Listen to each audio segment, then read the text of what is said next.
Hey guys, welcome back to the channel. This is a story about what if Naruto finds Minato in Harry Potter. Before I start, please support for more amazing content and do consider subscribing to my channel and share this video with your friends. This is written by GenkaiFan and link in description and support writer. Let's start the video. Chapter 1. The tall blonde looked down at a man-made valley bathed in the glow of a full moon. Home. He was home. It had been his home up until 5 years ago. It had taken him until this night to synchronize time with his old homeworld to his new one. But still, he was finally looking down at his former home. The elemental nations existed in a pocket dimension, anchored through portals situated around this world's Nihon, or in English Japan. The problem was that it took 5 years since the birth of his son to figure out the arithmancy of time to return. Thankfully, his research gave him the right answers. Closing his eyes, that night's memory flashed across his mind. He had been battling a giant nine-tailed fox, trying to protect the very village below, his wife, Kushina, and newborn son. Kushina was already dying from being attacked as she gave birth to his son, Naruto. He regretted using that thrice-damned ritual to seal the Kyuubi within his newborn son. He was all set sacrificing his life to save his family and his beloved village, but the Shinigami had other ideas. Instead of taking his soul and half of Kyuubi's, like he had expected it to do, the deity had a different deal. That was unexpected as all the documentation from the Uzumaki clan about this specific fuinjutsu came with a high price, and that price was one soul.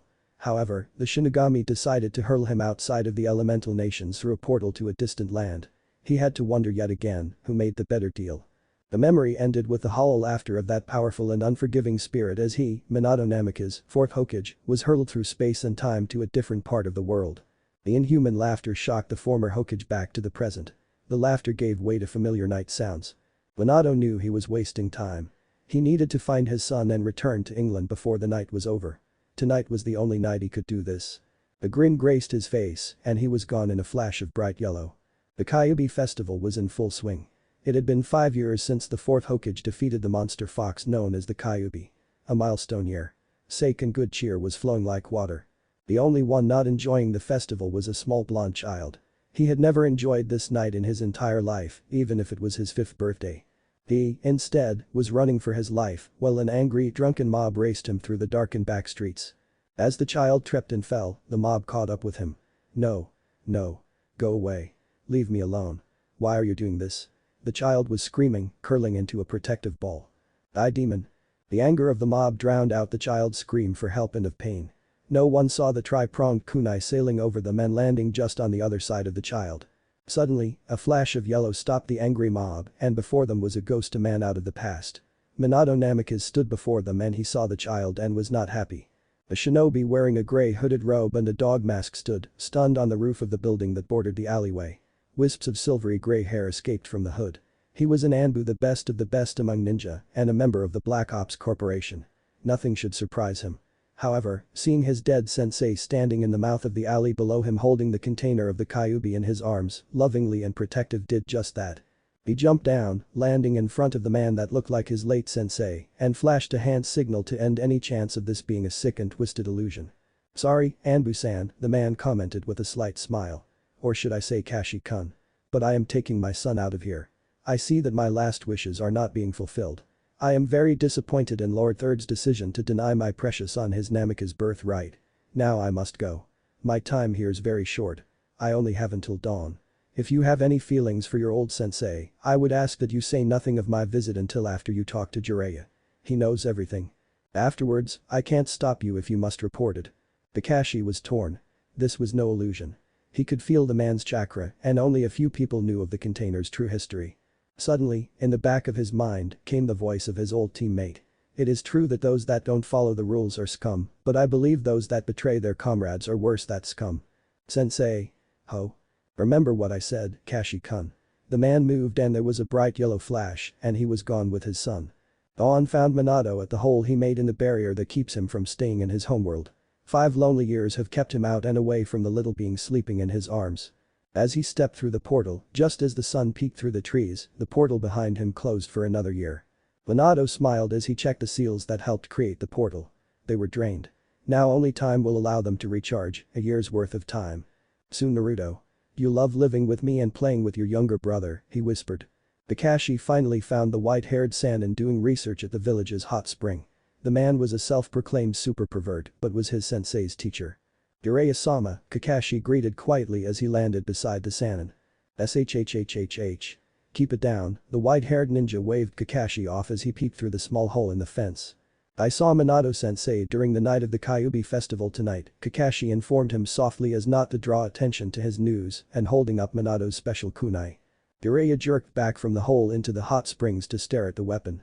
He sighed, having his research interrupted. Let's get out of here, then we can talk. The white-haired Sannin had known about Minato's Kekkei Genkai since the boy was on his genin team. He had accidentally witnessed Minato perform a strange summoning technique. Then Minato told him about magic and how it ran in his family. The teen had been home-taught until his parents died and he was sent to the Fire Nation to a distant relative. Then Minato made his teacher promise not to tell anyone. It was dangerous for him if the wrong people knew. Jiraiya had had some misgivings, but he had to admit that his student was something else. There's a good chance, if I marry the right person, that any child I have will inherit my abilities. How strong they will be depends on his mother's gifts, Minato had told him.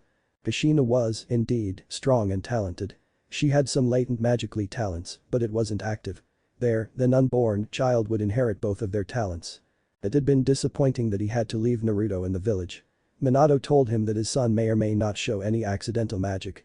But even he, as a Sannin, couldn't disobey a direct order of the Hokage, his sensei, who had taken back the hat after Minato's supposed death. Jiraiya had a feeling that Minato may not be dead. Some of what happened that night didn't make sense to him. But he kept his silence, hoping that his feeling was right and he would one day see his student again. Taking the kunai from Kakashi, he could detect some of Minato's special chakra on the weapon as well as his magic.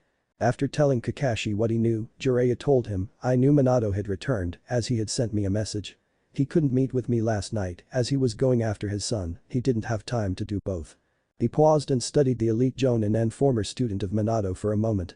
Look, Kakashi, I know you're very loyal to Konoha, but you cannot say anything to anyone that Minato's alive. Not even sensei. And I'm very certain that he was the one that took Naruto tonight. Why can I not tell or third? Kakashi asked confused. The man's old and he's allowed the village to ruin Naruto's life since that night. How many times have you saved that boy's life from angry villagers? Or how Kushina and Minato has made too many enemies. And let's not forget Danzo who wants to turn Naruto into weapon. It is for the best that Naruto is with his father. Kakashi thought for the moment and nodded. Agreed. Will he come again?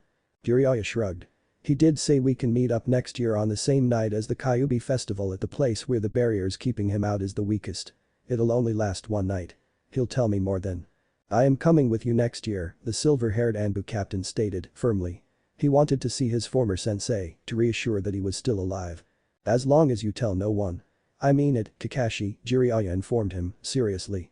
Minato made too many enemies and he is still Lord Fourth, even if he is in exile at the moment. No one must know. Kakashi agreed. Now he had a reason to live. He was no longer alone. Maybe his life in the Anbu will take on a new meaning. Chapter 2. 5-year-old Naruto Uzumaki woke in a very soft bed with two green eyes just inches from his face. He gave a frightened scream as the eyes jumped back. Pressing against a headboard, the 5-year-old shouted, Nani? Where am I? The child in front of him smiled, Hi, I'm Haru and I'm 4. He held up 4 fingers. You my new big brother. Wanted to play with me? The man's voice spoke from the doorway. Har-chan, didn't I tell you not to bother Naru-chan? And until he learns English, we speak the other language. I too san, sorry I forgot, Haru said, bobbing his head still speaking a mix of Japanese and English, but he's awake now. Naruto blinked and looked over at the adult that entered the room. He looked like him, but all grown up. He wondered what they were saying. The man came and sat at the end of the bed, next to Har-chan. Good morning Naru-chan. Welcome to your new home.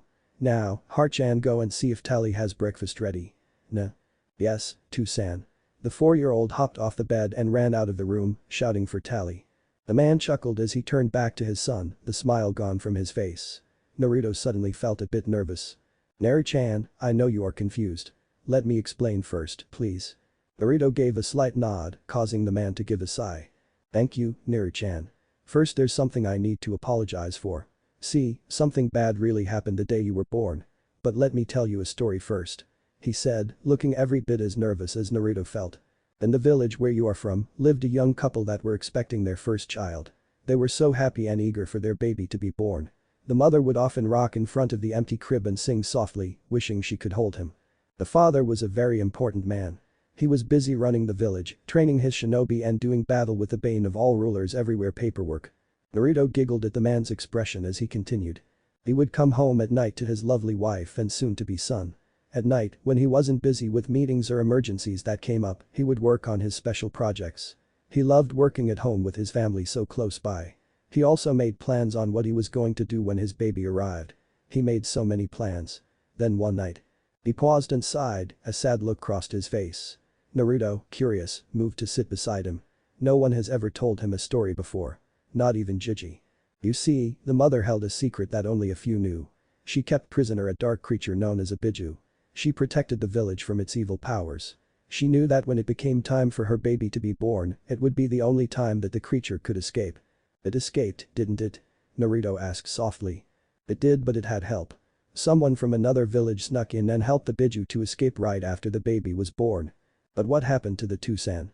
He was trying to stop the spy from wreaking destruction on the village. He was able to save his newborn son and his very tired wife from the spy, but the Biju was destroying the village and killing a lot of good shinobi that were trying to stop it. The man looked down at Naruto and sighed again. Naru-chan, the father didn't have a choice, he needed to stop the Biju. No one can kill it. It isn't possible. You can only lock it away, which he had been within someone able to keep it a prisoner. You understand? I guess so. Well, the father knew that he was going to lose his wife, the mother of his son.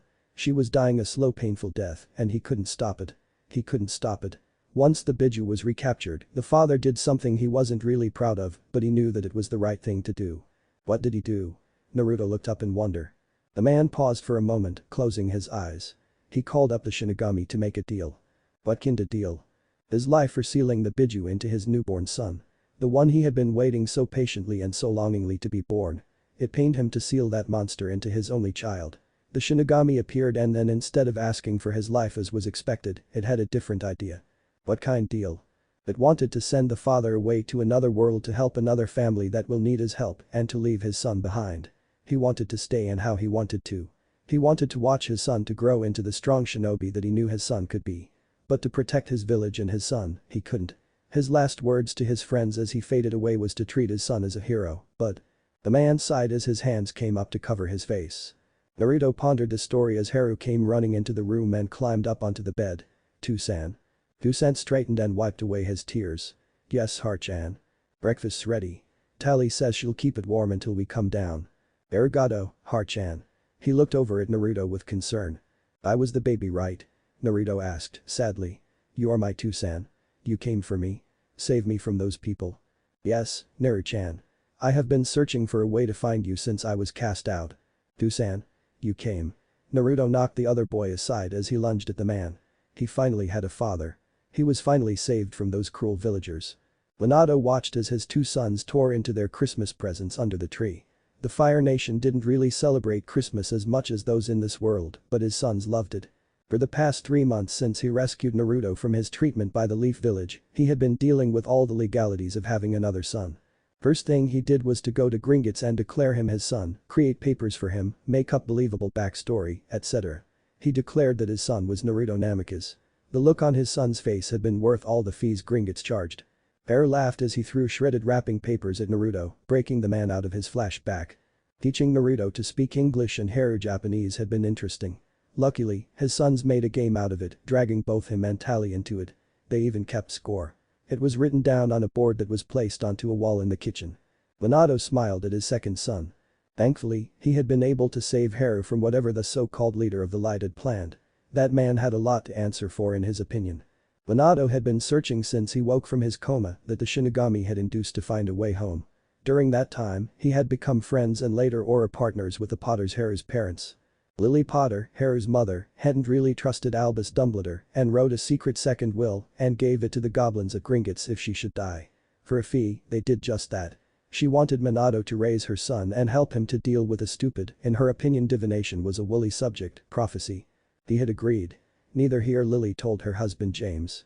They knew that he would tell Dumbledore and they both knew that the headmaster would have tried to put a stop to it.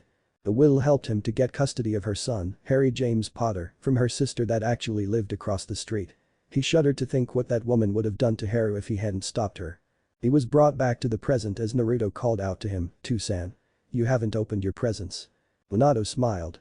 His son was so much like his mother, loud and so full of life with a smile on her face. It was her smile that he had fallen in love with. He reached for the first present under the watchful eyes of his two sons. If only their mothers could be here. 0. Naruto woke to a nightmare. He had dreamed he was back at the village and being chased again. "Nari-chan," came his father's voice as the small lamp lit up. "Bad dream?" Naruto nodded and tried to smile but couldn't. His two-sen sat beside him and pulled him into his strong arms. Christmas had been the best ever. He had received many presents, but the best present was being wanted. He snuggled into his two-sen's arms and felt a light kiss on the top of his head. Haru woke from across the room, rubbing his eyes. "Two-sen. It's alright, Har-chan, go back to sleep. Nari-chan had a bad dream." "Yes sir, hope he's better soon," Haru said sleepily before he plopped back down onto his pillow and was out like a light again. Naruto giggled at his younger brother. Haru was only 7 months younger than him and he already loved him. He went to having no family and friends to having a two-sen and a younger brother in one day. Suddenly, 2 mugs of hot chocolate appeared on the nightstand beside them. That seemed strange at first. He was really freaked out when he met Tally, the house elf, for the first time. She seemed like a creature out of stories. It had taken Naruto little time to warm up to her, but after 2 stacks of chocolate pancakes that first morning, he had been won over. He declared them food of the gods, coming right after ramen. Haru and two-sen had laughed at his antics. He loved his new life with his new family. Chapter 3. Minato watched as his 5- and 6-year-old sons were sparring in the backyard. In the past year, Naruto had blossomed under his gentle guidance and with Haru's acceptance. Both boys took his training schedule like ducks to water. The tall blonde knew once Naruto relaxed and quit looking over his shoulder, he would show that he inherited both his and Kushina's intelligence. Minato will have a lot to say to Lord Third when they finally return to the Fire Nation over the mistreatment of his son. When is the most important word. He still needed to guide Haru through that awful prophecy and complete it. Thankfully, Haru also had inherited both his birth parents' intelligence. Minato also thanked Kami that the child inherited most of his mother's calm and calculating personality and not a lot of his father's talent of pranking. Naruto's pranks were bad enough. He mentally sighed. Of course, Minato blamed Kushina for Naruto's mischievousness. Now, it was a waiting game for now. Both boys needed time to grow into their training. The tall blonde had a strong feeling that the Dark Lord was still out there, he just didn't know where. Minato was very grateful to James Potter, Haru's father, when he had been alive, as he had been pushing Minato to become a licensed Hidora with his shinobi background. Minato had nothing better to do, as he was exiled from his beloved village and son. It only took a few drops of Veritaserum and an oath of loyalty for the ministry to accept him into the Aura program. During the exiled Hokage's training as an Aura, it was discovered he was a genius with seals, which was comparable to runes. It didn't take long before he was offered a position as an unspeakable. Minato accepted the offer for one important reason. He wanted to go home and rescue his son from the Leaf Village. As an unspeakable, he now had many resources at his disposal. In time, with his usage of both techniques, he had become a valued member of that very private force. He turned from watching the pair to a knock at his front door. "Boys," he called, "cool down and then go to the kitchen, I think Tally has freshly baked biscuits made." As he left, he heard 2 shouts of happiness that made him smile. Yes, both of his sons have come a long way. "Mr. Namikaze," came the shrilled voice of Petunia Dursley manhandling his last name when he found her stepping on his front stoop. Glancing behind her, he hid a wince from the botched pronunciation of his name. Kami. She wasn't alone, behind her were several other neighborhood women. He swallowed a groan. In his mind, Petunia Dursley was a shrill and a pest. How she began the head of the local women's league, he never knew. It had been all he could do to keep from killing her and that walrus of a husband for their treatment of Haru before he had adopted him.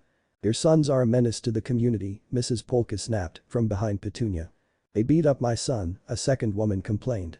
"And mine," snapped another. "My poor Didikins came home with bruises," Petunia added. "The poor dear has taken to his bed." "I see, and do you know why?" Minato asked in a calm tone. The women gave him a glare, daring him to speak. In the neighborhood of Privet Drive and in the village of Surrey, he was known as a single parent, living with his 2 sons. He worked for the Home Office out of London. It was also well known that his sons took defense lessons after school several days a week. To make matters worse, Petunia and her bridge club had tried several times to set him up with a date. He didn't want to think about the fact it was just as bad within the wizarding world. He still mourned as well as loved his late wife and wasn't in any hurry to replace her. He had 2 sons that needed his attention. "Your sons need a reason to beat up innocent boys in this community," shouted Mrs. Polkas. "My peers had to be taken to the hospital." "I see." He opened the door further to invite them in.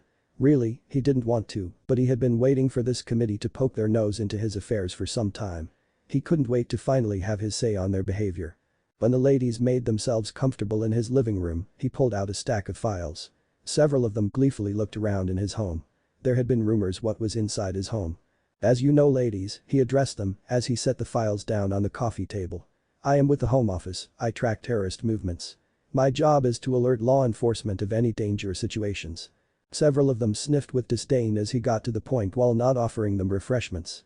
He knew he was being rude as he mentally put on his Hokage hat. He was tired of defending his raising of his sons to these hags. "As you know in your many gossip sessions that my sons both lost their mothers and in Haru's case both parents due to terrorists, so I make certain they can protect themselves, which they do. Now we come to your sons," he informed them, giving each lady a stern look. "In these files are the observations of your sons when they started to terrorize this neighborhood." The ladies gasped and started to deny the accusations. Minato picked up the top file. Piers Polkus, age 6. Parents Harold and Sally Polkus. Address, Little Whinging, Surrey. Grades are average to poor. Hangs around with 3 others his age. Dudley Dursley, Gordon Smythe and Malcolm Chase. Dudley and his friends runs around the neighborhood of Privet Drive unsupervised and has been seen causing damage to the neighborhood playground and bullying others while you are busy sipping tea and gossiping. "Why I never." Mrs. Polkus exclaimed indignantly, starting to rise from her seat. Minato's stern look caused her to plop back down.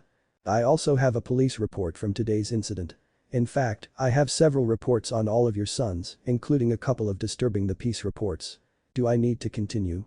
he asked her as he held up the report. The other women shook their heads. "I am certain that both Mr. Dursley and Mr. Polkus have since caused that report to be buried in red tape due to the fact they went to the same schools together. Unfortunately for them, my sons were also involved. I demanded a copy as is my right as a duly agent of Her Majesty's service. In my requiring that report, I was disgusted witnessing that the sergeant was willing to be bribed. I had more than enough information to file a report of corruption within the police department with internal affairs. Congratulations ladies, your husbands just caused several men to lose their jobs. The Home Office takes a dim view on bribery." Both Mrs. Polkus and Petunia looked a bit green as Minato continued. "Now you have 2 choices, ladies. Either get your boys under control and better supervised or you will be seeing them in front of a judge before they reach the age of 8. My sons only defended themselves this time and the 2 younger girls that your sons were harassing. They hate bullies, which is what your sons are." The ladies of the Women's League sat frozen in horror as a very angry man informed them of their failings as parents. It didn't hurt that Minato was intentionally leaking a bit of killing intent in his lecture, but then they didn't need to know that. "I will only say this just once. You are very poor excuses as mothers, too busy with your gossips and bridge clubs that you neglect to tend to your own children. My sons will never start anything, but they will finish it. Now ladies, I have much to do today. You can show yourself out. Oh, and Petunia. I will be over later to speak to you and that husband of yours." The very pale Petunia Dursley gave a sniff as she stood and stalked out. Petunia Dursley, née Evans, a horse-faced Privet Drive Women's League, sat down at the dinner table that night. Her husband and son were busy digging into their dinner with gusto. Vernon, a stout man who was wide as he was tall, sported a bushy mustache, which gave him the appearance of a walrus. Their son Dudley was a blonde 6-year-old and was almost as wide as he was tall. Both were too intent of stuffing their faces to pay attention to how nervous Petunia was. She sat at the table playing with her food, allowing the past to flow through her mind. She remembered opening the front door that awful morning. There was a basket with a sleeping toddler in it and a note. She remembered the horror and the disgust at the sight. Who in their right mind would leave a child like that? The handwritten note didn't help matters. So, her sister and husband were dead. Why dump their child on her? Vernon had met her sister and husband at their wedding. He came away with a poor impression of the wizarding world. He was a stout member of the Church of England and believed witches needed to be burned at the stake. He didn't want that boy living with him, especially after the boy did a bout of accidental magic wanting his mother and favorite toy. Then a month later, that man from that world appeared with Lily's will. He had been appalled that Lily's son was sleeping in the cupboard under the stairs next to the cleaning supplies. He cursed both of them, both verbally and magically. He forced them to sign over custody of the boy. He informed them that he would be living across the street in that empty house. She shuddered. It wasn't long after that he came over again and cursed Vernon a second time, making the man forget anything about the wizarding world. "Vernon is a security risk I cannot afford to risk," that man told her. "I have adjusted the blood wards that are supposed to work around your home to fit the 2 houses, mine and yours. You will still be protected. However, I will be keeping an eye on you both." As her thoughts returned to the present and as she was clearing the dinner table there was a knock on the door. Dudley had retreated up to his room to play video games. "Can you get that pet?" called Vernon from the living room. "The news is on." Minato walked into the living room and with one flick of his wrist and a spark of electricity came out of the telly as it fried itself. "There now," that man said as he stood in front of it ignoring Vernon's very loud cries of outrage and threats. "Oh, do be silent," Minato said and with another flick of his wrist, Vernon fell back into his recliner, silent from the spell the tall blonde used. Minato smirked. It hadn't been hard to add another ward to that poor excuse that the headmaster had set up to protect Harry Potter. What the headmaster didn't know was that Minato had taken over those wards, extended them and added a few extras like an outside magical detection ward. Meaning here Tally could do magic and the ministry couldn't detect it. "Now, we have a serious problem here," Minato told them. Vernon wanted to protest but found he couldn't. "You've allowed your 6-year-old son to run roughshod around this neighborhood. You haven't set any discipline for him and he blames others for his mischief. Think what he'll be like when he reaches teenage. You will be visiting him in prison." Petunia made a noise that caused Minato glare at her. "This is how it'll be. You will no longer be able to hide any police report if your son gets into trouble. I've already reported bribery and corruption of the Surrey force to my superiors at the Home Office. They take a dim view of anyone corrupting their force." Vernon paled and started to shake. He knew, but forgotten over time, that this man was in law enforcement. The one time he had tried to get the man into trouble, he was shot down and lectured with the threat of serving jail time for his troubles. Minato continued on, "Because of their heritage, my sons will not be attending Surrey Public School next year. I'll be sending them to an elite school in London that caters to ambassador as well as peerage children. The security will be higher as well as academia requirements. So, there will be no more conflict between your son and mine." He turned to leave, with a flick of his wrist, he ended as well as modifying Vernon's memory once more. "I suggest that you get your son under control, or I will." With that he left. Chapter 4. 7-year-old Naruto dug into his pile of Christmas presents. This was the second year living with Tusan and Harnai, and it's been the bestest. No one was chasing him and trying to hurt him.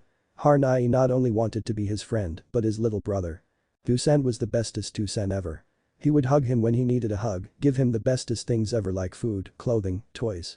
He even told the bestest stories and would play with him and Harnai when he could. He protected him from the parents of those bullies that like to pick on small kids, like him and Harnai. Ali-chan was strange and a little frightening at first. She was short with huge eyes and ears and dressed funny, but she made the bestest food. She even taught him and Harnai how to make biscuits that look and taste just like cookies. He was now more familiar with this new holiday. According to Tusan and their teachers, it was the day wishes came true. Children received presents from someone called Father Christmas if they had been good. There were feasts with all manner of good food to eat and desserts. 6-year-old Haru sighed and looked over at Naruto. "I didn't get my wish," he stated, with a sad pout among the scattered wrapping paper. "What wish was that, Har-chan?" asked Tusan. "I wanted Narunai to be my true brother and you to be my true Tusan. My parents aren't here anymore and it isn't fair that you and Narunai are family. Why can't I be family, too, and not a ward?" Naruto didn't hesitate, but pounced on the smaller dark-haired boy. "But you are my little brother. You are the bestest little brother ever. Dadabeo. But we aren't related, not really. Mrs. Honda says that since I'm not adopted, a stupid word, I have to be called Harry Potter and not Haranamicus. I want to be Haranamicus." Tusan came over and smiled as he pulled the pair into his arms.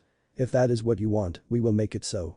Naruto closed his eyes, feeling the anger and pain his little brother gave off. Mrs. Honda was a mean old hag, a lot like the villagers back there. He exclaimed. More that he thought about it, he wished, too, that Harnai was his real little brother. He hugged Haru tightly as he wished hard. "You are my little brother, Harnai, Dadabeo." Suddenly, Naruto felt something shift within him, and above him, he heard his Tusan gasp as the little family glowed with a golden light. "Hey Harnai, you're glowing, Tabeo." "So are you, Tabeo," came Harnai's odd-filled voice back. "I believe you got your wish, you too," came Tusan's voice. "I think, as we all wish to be a true family, without any differences between us, no matter if we are blood related or related by the feelings we have for each other, that we chose to become a family, magic granted our wish. It is said that on Christmas Day, miracles can come true. The magic of Christmas, no matter what you believe, is extremely strong, and there are many tales of it making things happen that have been thought impossible otherwise," Tusan explained with a smile on his face. "Like what, Tusan?" Haru asked. "This is the bestest gift ever this year." Naruto cheered, interrupting the moment, and Harry joined in, happy that he now was a true part of this family. Whatever or however it happened. Magic was great. They were a family now. The three Namikazes went to sit on the couches in the living room and the two boys listened, astonished, to the stories of magical wonders and Christmas miracles that their father told them while Tally supplied them with hot chocolate and biscuits. It was Christmas, after all. Harry Potter becoming Harry Namikaze remained mostly unnoticed to the wizarding world. The reason was simply those capable of detecting it, mainly an old man that put his crooked nose into things that he shouldn't meddle in, were busy. The moment when Harry magically bonded to his new family, Albus Dumbledore was in the great hall of the school he headed, enjoying a wonderful Christmas breakfast with all of his favorite foods. Said school, which was located in a castle in a chilly region of Scotland, housed several silvery trinkets inside the old man's office. They blinked gold for a few times and then stopped working. No more puffing of smoke, no more whirring of the devices. It took a few minutes before the trinkets returned to their normal settings. Still, if anybody had looked closer, there was something different, but it was very subtle.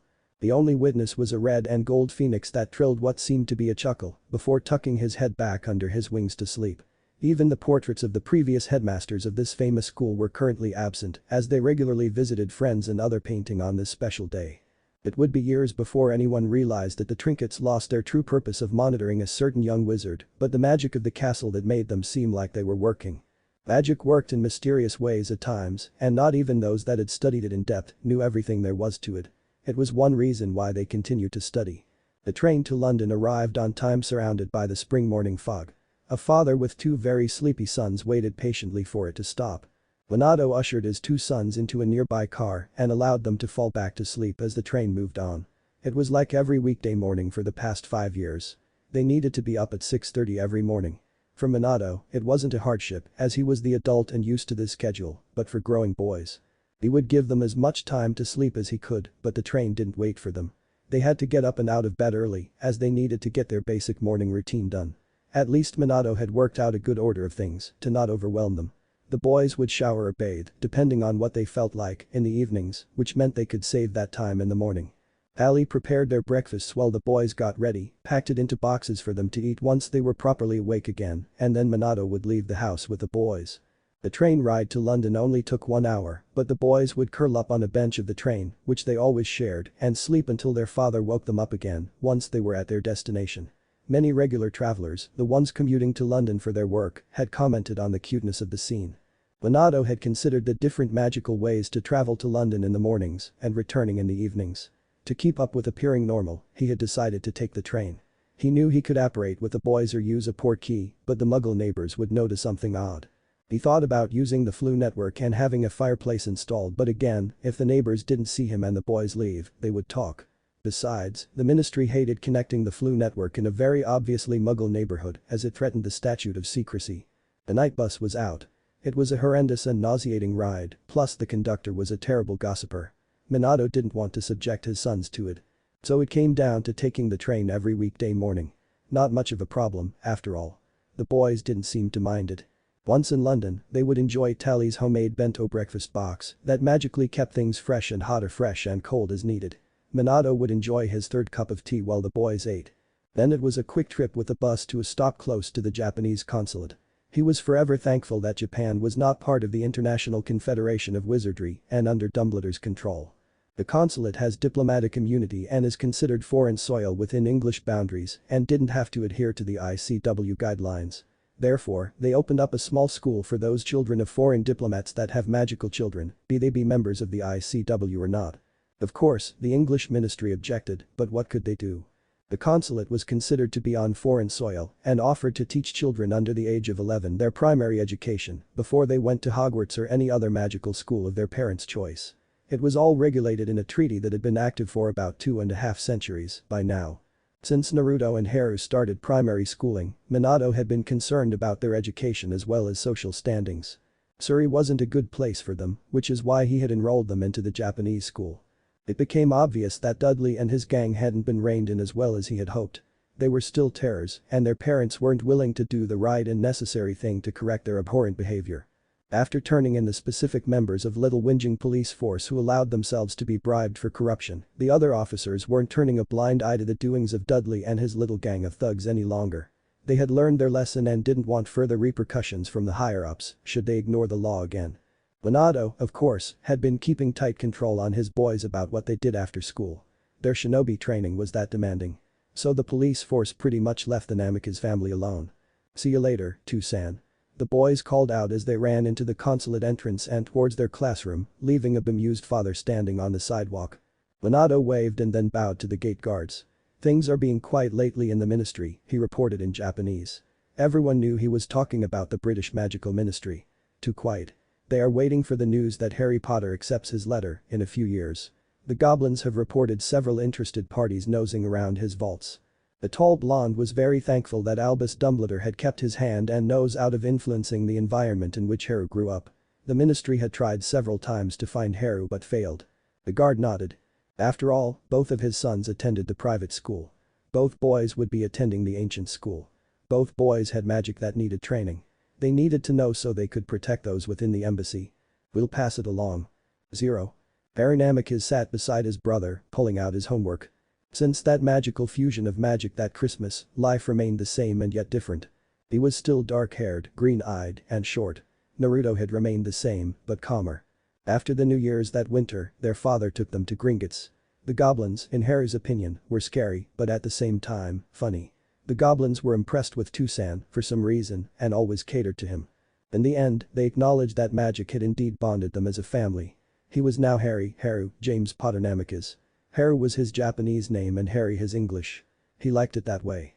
Looking over at his brother, who was also preparing for the day's lessons, Haru stifled a yawn. He hated waking so early, but normal people needed to know that his Tucson took good care of them. According to Tucson, they had to keep up the appearance of being normal. After all, they lived in an area where they were the only people with magic. All others didn't have it, so they had to blend in with them. Their school was special. Not only did they learn regular subjects like reading, math, and science, but they also learned magic. They had even been given practical foci to use. Not many of their fellow classmates would be going to Hogwarts later. Maybe the Paddle twins, as their father was working for the Indian embassy in their magical department. Haru had once asked Tucson about why they were going to the consulate for school. The answer didn't make sense to him. According to Tucson, Hogwarts was known to be the best school for magic in the British Isles. The main reason for it was that there was little competition. The Ministry of Magic, which served all the countries there, even if they officially had different nationalities, like being Scottish, Welsh, English, or Irish for example, didn't see any reason to finance many schools for magic when the population was small. In the past, after the concept of Hogwarts, which had been the first school of magic in Europe, had proven very successful, there had been more schools, often they were smaller and cheaper than the large school. Hogwarts, being isolated from Muggle settlements, could offer a large magical curriculum. Centuries back, all other European schools had looked up to the fantastic students Hogwarts turned out. They would go and rise through the ranks of their chosen field and make a name for themselves. As Tucson went on to explain, due to the falling levels of magical power in children and the very black and white opinions of the current headmaster, who was also an influential politician, meaning he could say which parts of the formed curriculum he deemed too dangerous or too unnecessary for the students to learn, the students didn't have the prime education of the past anymore. Harry had made a face at the thought. The ministry had lowered the demands from the students when they noticed that the children from the important families couldn't manage the spells asked for in the OWL and NEWT exams, which were held in standardized form by the ministry at the end of 5th and 7th year of schooling, respectively. Again, according to Tucson, right now, only Hogwarts, Shamrock Fields, which was located in Ireland, and Waterloo Academy, Welsh-based, remained. The last one was a school that only taught up to OWL level and was only a day school, which lowered the costs for the school drastically. Hogwarts was where the rich elite went to, while Shamrock Fields took the middle class, normally. There were exceptions, most famously the Weasleys, who were sponsored by the school, as all their children had been tested to be powerful. Arthur Weasley worked at the Ministry of Magic, thus they got an exception to the rule. Hogwarts also took only the highly powerful Muggle-borns, who would get monetary support to allow all those families to send their children there. Harry had said it didn't sound fair. Tucson agreed with him. The main reason for that was also simple. Dumbledore wanted to keep the powerful Muggle-borns under his close watch, which many at the ministry also considered a good idea. And if Dumbledore arranged for them to marry into families he liked, those that supported his political agenda, well, his opponents called him crazy regularly. Even if they grudgingly acknowledged his power. For the others, they normally were directed to Waterloo or Shamrock Fields, depending on their financial means. It was still confusing. Then the boys' attention was brought back to the present as their teacher had entered the room. The consulate teacher that taught Naruto and Haru's class was from Japan and was ancient in their minds, but then again, anyone over the age of 30 was considered ancient. "So, what do you think we'll learn today?" Naruto asked quietly as the boys found their seats. "I hope I learn a new move." Haru shrugged as his mind ran through what they might learn today. It was discovered that Naruto had not only inherited his mother's facial features and verbal tic, but also her visual learning style. He wasn't stupid, not by any means. He just wasn't into long, lengthy explanations. Show him once and he got it. He could think on his feet, and if something wasn't working, he would switch to something else to make it work. Naruto, due to his hyperactive nature, loved sports and martial arts. "Not sure, bro," Haru answered as he pulled out a book. He was more of a book learner, like his mother, Lily Potter. He would research a problem and think things through before he acted. Math and science were his favorites. Lunch was always prepared for them by the consulate staff as it was included in the school fees. Afternoon was spent on physical activities, magic practices, martial arts, and PE. All students loved these lessons, as all children, magical or not, were wont to do, hating having to sit in class all day. When their 2 cents came to pick them up, they were ready to go home. Most of their homework would be done on the train ride back.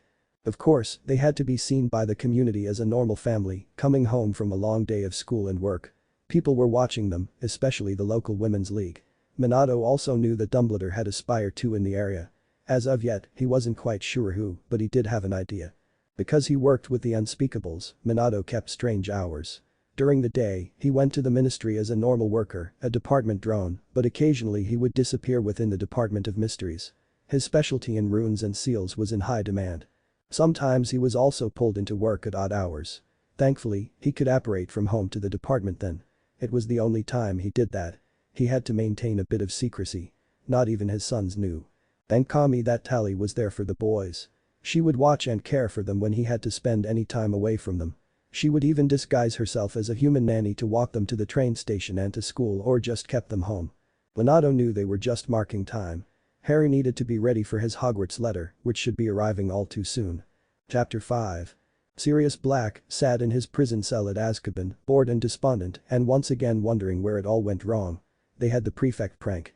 James and Lily should still be alive and raising little Prongs Jr., but instead. Why hadn't Dumbledore come to get him? Didn't he know he was innocent? That James was like a brother to him. And the Pronkslet? Was his godson Harry alright? Was he safe? Who was raising him? Harry should be about 8 now. Black. You have a visitor. Called a guard, rattling keys of his cell. Minato sighed as he stood in the receiving room of what many called Hell on Earth, or also known as the Wizarding Prison, Azkaban. The stone gave off a despairing air of coldness that chilled one to his very soul. This was due to the inhuman guards that patrolled the prison. Thankfully the Dementors were kept well away from the section, he mused as he gave a slight shudder. It took 7 long years to burn through all the red tape to see Black. Besides the Wizengamot, both Crouch and Dumbledore threw one stumbling block after another in front of him. Crouch couldn't understand why Minato wanted to see that betrayer. Minato wasn't too certain on the headmaster's reasons, but he finally got permission to see his old law enforcement partner. He looked up to see a mangled Black being escorted in by the guards looking filthy and defeated. "Minato. How goes it?" Black asked in a rough voice that wasn't used to speaking.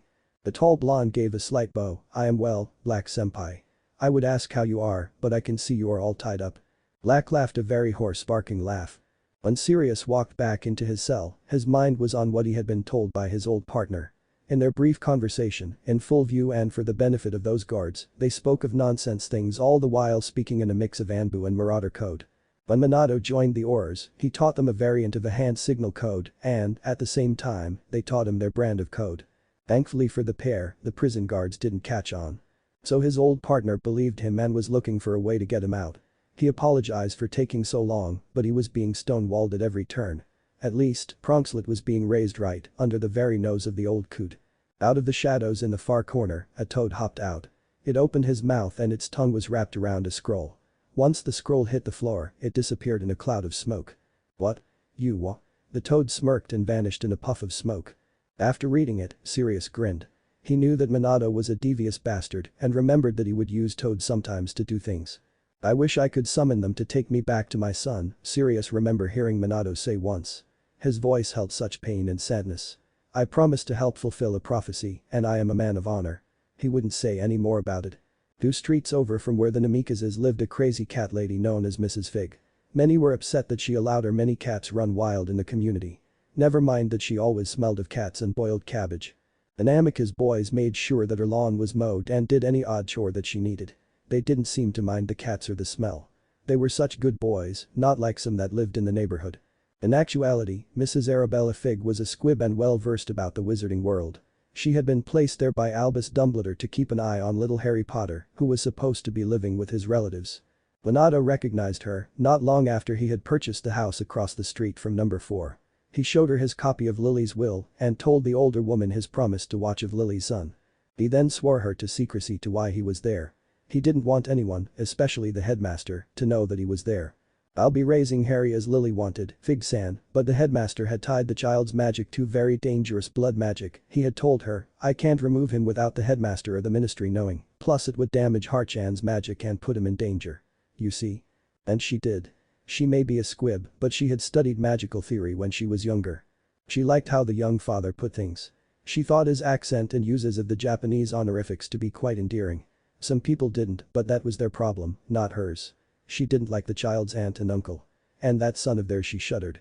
She didn't want to think what that sweet boy of Lily's would have had to endure. So, over the years, she kept her reports of little Harry simple. The poor boy was doing well and is healthy. She did add in a few negative items in her report on how the family was treating him, which was true. The Dursleys could not stand Harry Amicus. Albus Dumbledore never once came to see for himself if her reports were false or not. In return, once the boys were old enough, they would come over and do any chore she wanted. They always complimented her biscuits and swore she told the best stories about the wizarding world. Haru, as how he liked to be called now, also liked stories about his parents. Sadly, she didn't know that many, but he still loved hearing them. The biggest secret that she and that little family that lived around the corner had was they had a huge grim-like dog staying with them. When the news broke that Sirius Black had escaped and was at large, Dumbledore wasn't too concerned. He thought that the blood wards that was around Harry would protect him. After all, the wards were about intent and would prevent anyone with a dark mark or evil intent from getting to little Harry. The wizarding world, after a few years of no sightings of the dangerous escapee, breathed a sigh of relief, including Albus.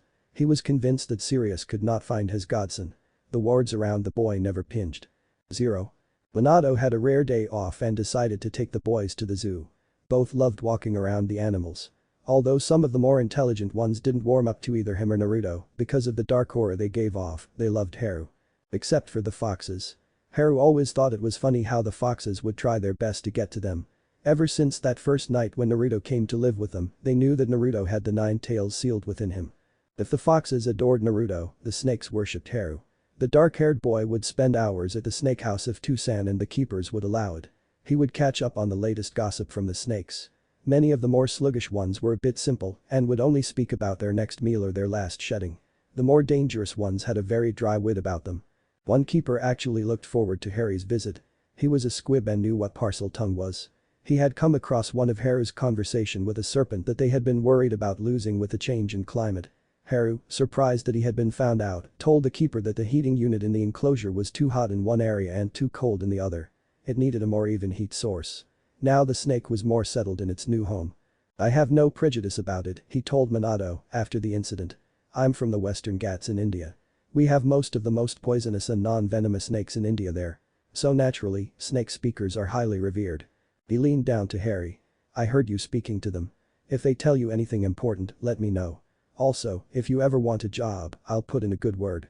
The day they were visiting the snake house before they headed out for lunch when it happened. Haru was busy speaking to a Brazilian constrictor when he was suddenly pushed out of the way by a heavy hand. "Quit hogging the window. Hey Dad. This snake's moving, not like the others," Dudley Dursley shouted. Seems others from Privet Drive had the same idea of visiting the zoo that day. Minato face-palmed as Haru scowled from the floor where he had been pushed.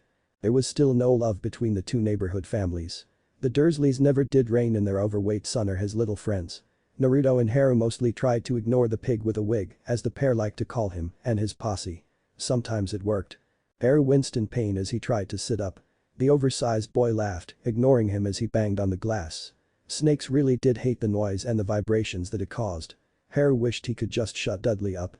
Suddenly, there was a shout as the fat boy was on the inside of the snake case and the snake was freed. Minato groaned. Great. He had thought he had a handle on Haru's accidental magic. Wait, that isn't his magic. He glanced over at a very smug blonde. He raised an eyebrow in query at his mischievous son. Suddenly, the tall blonde had Vernon Dursley in his face, shouting about getting his freaky son under control, or he would sue. There were a few popping sounds as the Obviate team showed up in the shadows. Minato sighed again, and it started out to be a fine day, too. Later, the trio sat in an outdoor restaurant enjoying a late lunch and dessert. They were discussing the incident at the zoo. "It's fine," Minato assured his sons, "it wasn't your fault, you two. It just happens. We know too, San. Accidental magic happens when we are stressed, emotionally or physically. But Naruto's 11 and I'll be 11, too, in a few more weeks," Haru informed him with a whine. "Besides, that team needs a lesson. He's still bullying the kids in our neighborhood," Naruto enjoined. Minato frowned at his son's rude language but decided to ignore it. "Oh, I know, but I don't want you two involved with that. It wouldn't take much for the Dursleys try to drag you into whatever incident lands their son into jail also. And Naruto, watch your language." "Yes, sir.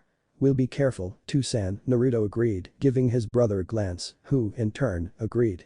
The rest of the day went better and the Dursleys and their spoiled son were put out of their minds. Snuffles laid on the rug near the hearth, waiting for the family to get home from the zoo, dozing contently. He was well cared for as any beloved family pet could be. But he was far from being a pet. He was Sirius Black in disguise. He had escaped from that accursed prison few years ago. He was stuck. One of the conditions for staying near his godson Harry was to remain a dog until Harry re-enters the wizarding world and starts Hogwarts, and the boy could demand to get a trial for his magical sworn godfather, Sirius Black, heir to the most ancient and noble house of Black. However, being a dog wasn't so bad. He could stay close to Harry and his brother Naruto. Both boys knew who and what he was, and they didn't care. They enjoyed roughhousing with him, taking him for walks, and pranking the neighborhood bullies. He was fed regularly and groomed and had a place to bed down in the basement for him. Sirius could return to human form at night when the boys were asleep. He and Minato would talk, plan or train without anyone knowing the escaped felon was there. It wasn't a bad way of living. For the time being. Of course, there was a bad side. They were concerned that he may be caught again and dealt with by the wizarding world. Then there was the community watch. They were constantly looking for ways to put down the boy's pet. The Dursleys were the worst of the lot. They kept reporting him as running off the leash and causing mayhem. However, much of what they reported was, in reality, stunts Dudley and his gang had caused. Therefore, Minato was careful about keeping his dog license up to date and kept a running file on Dudley on what mischief he and his gang caused. Most of the time, he could prove that Sirius hadn't caused any of the trouble. Being taken away from Harry was the most effective threat Minato had over him, as well as taking him to the vet to be neutered. Sirius shuddered. No neutering. He'd behave for the most part for Harry's sake. Suddenly, the front door opened and the loud shouting of the boys echoed through the house. They were home. Chapter 6. A third Hokage, Sarutobi Hiruzen, stood looking down from his office window at the celebration that was happening below him. He didn't have much to celebrate. It had been a year since Naruto had disappeared from the village. No one had seen him leave her since that night. Even more puzzling, no one knew what happened except for the dead civilians and a couple of Chunins in an alley this time last year. From the reports, a mob had chased Naruto into that alley, then nothing. There was some of the boy's blood found and a chakra signature that was untraceable. The Anbu couldn't follow the chakra trail back to where it came from. Even Inu couldn't, and he was the best the Anbu had to offer.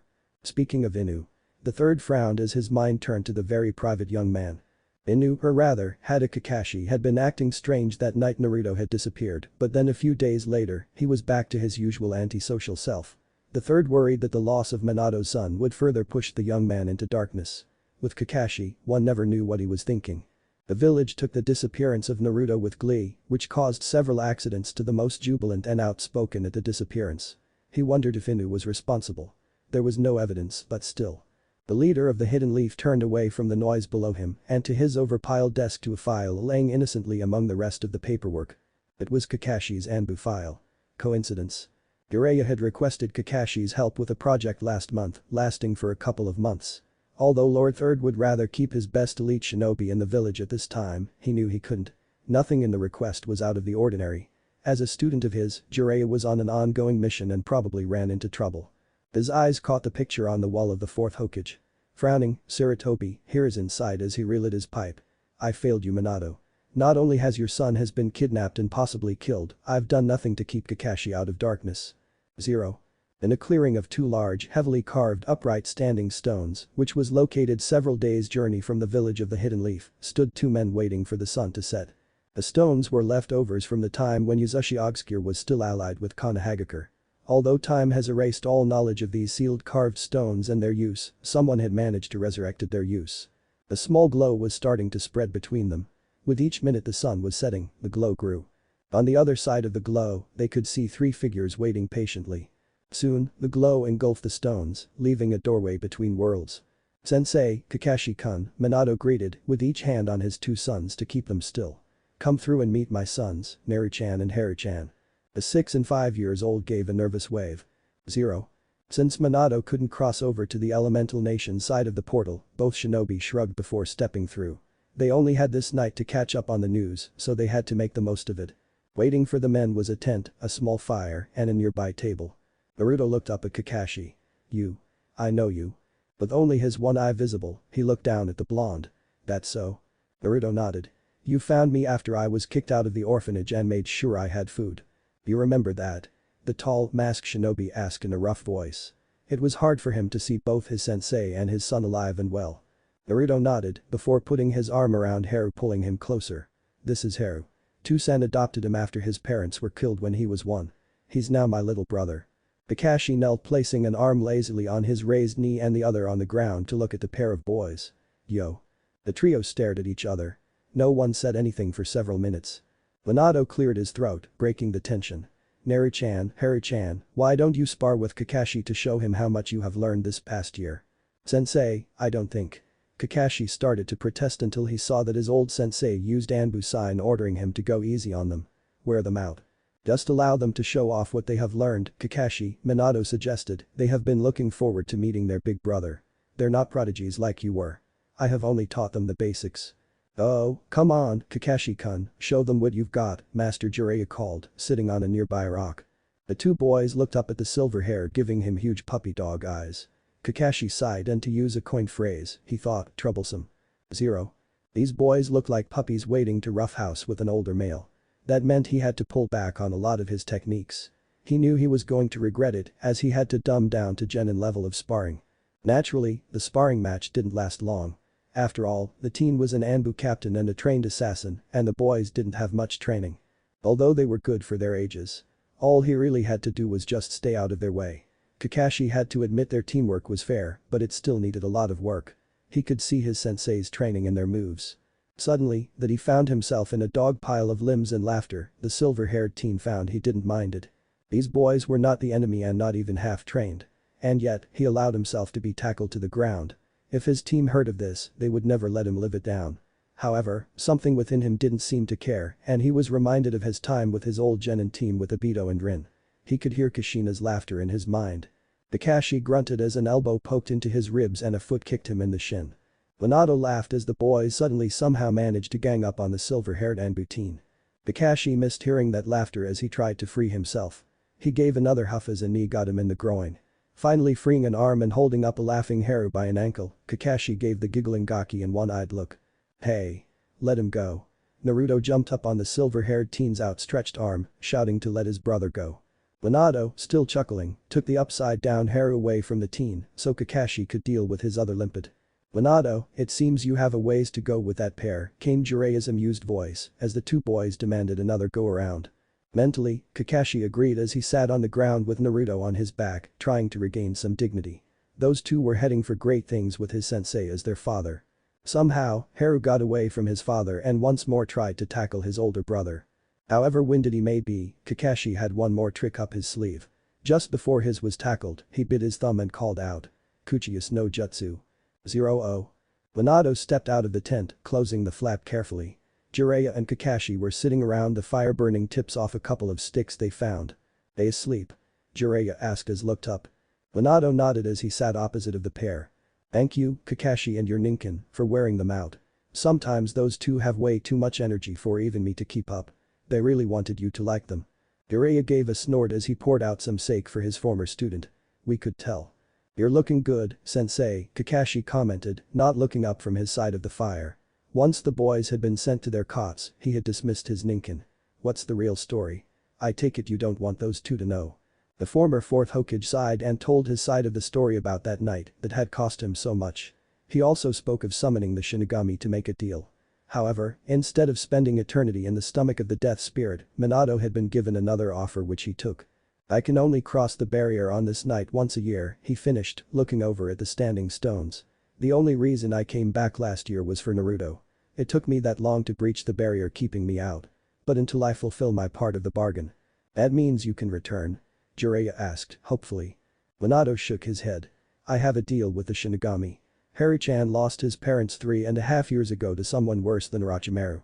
There's a prophecy and someone decided to monkey around with it, making the death spirit anxious. My bargain is to help Harry-chan to fulfill this prophecy, and only then I can return with my sons. But you returned. Kakashi pointed out. I didn't stay. I pushed the limit on that, but I wanted Naruto. He's my son, and I really did not trust the council to leave him alone.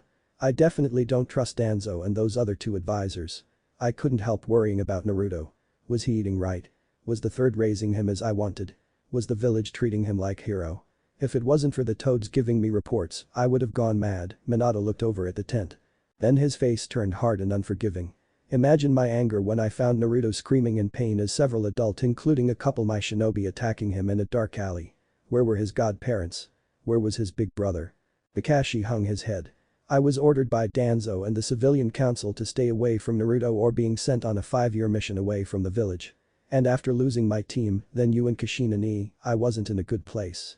Master Jiraiya and Lady Tsunade were not around. What do I know about raising a baby? In the Anbu, I could secretly watch over him the best I could when I could get away with it. It was hard. He looked so much like you and acted like Kushina Ni. Minato's features softened.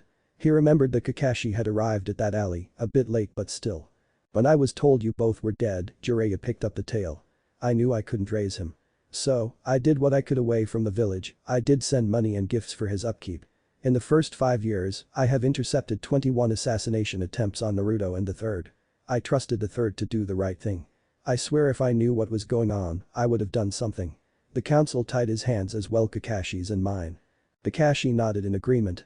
Danzo and the council had a lot to answer for. So, what was going on in Leaf? The former Hokage asked, changing the subject. Naruto was now with him and safe. That was all that mattered now. The toads have been giving some reports. They haven't said much, but that was how I finally knew how Naruto was being treated.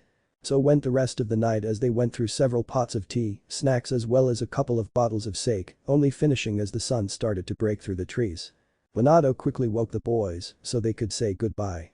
Kakashi pulled Naruto up into a hug. He whispered into the sleepy boy's ear. Grow strong, little brother. I'll see you in Hera next year. Naruto nodded as he gave a huge yawn. Promise. Kakashi placed a gloved hand on the boy's tousled hair and gave a nod. Ero leaned against his Tusan and waved sleepily. Jiraiya came up and took him from Minato and said almost the same thing to the sleepy child. Ero nodded and he snuggled against the white-haired Sannin with a yawn. Minato smiled as took the half-asleep boy back.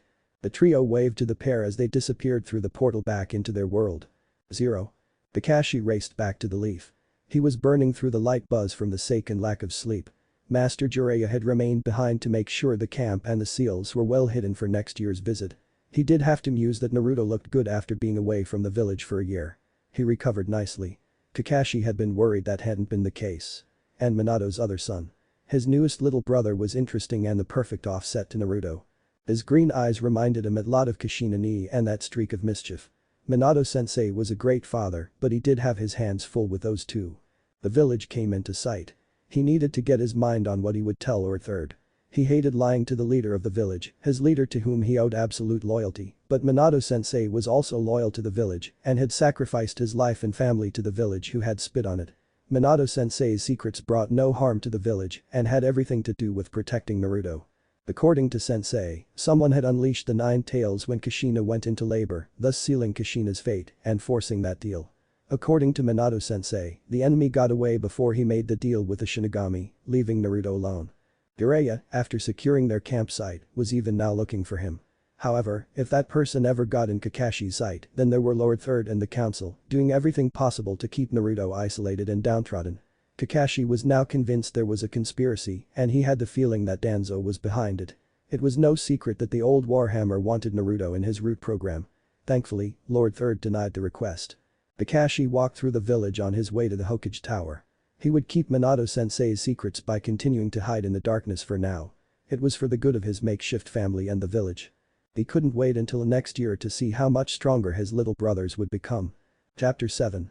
Snuffles glared at the sleeping barn owl that was resting on the back of Minato's breakfast chair, waiting for the family to come home for the day. Tally had let the owl in, but it was apparent that it wanted a reply. Snuffles glared as he wagged his tail. Tomorrow would be Pronkslet's 11th birthday. He just knew what the letter contained. In fact, he was very certain that there would be 2 letters, one for each boy. It made sense, as Naruto's letter hadn't come yet. It would stand to reason it would arrive on Harry's birthday as well. Magic can be a bit persnickety at times. It's too bad that the family left the home so early in the morning and missed the owl. Allie had already fed it and taken care of its needs.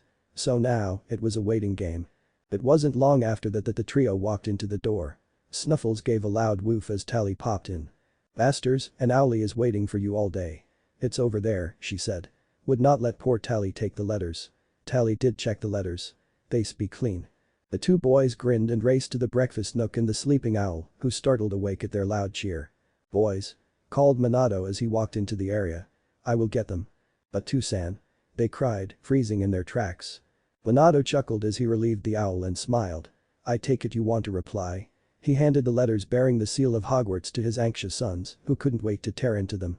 The owl bobbed its head. "Then wait a bit," he told it as Tally popped in with parchment and inkwell. "Arigato, Tally." As the boys were reading their letters and comparing them to each other, Minato quickly replied. "Dear Professor.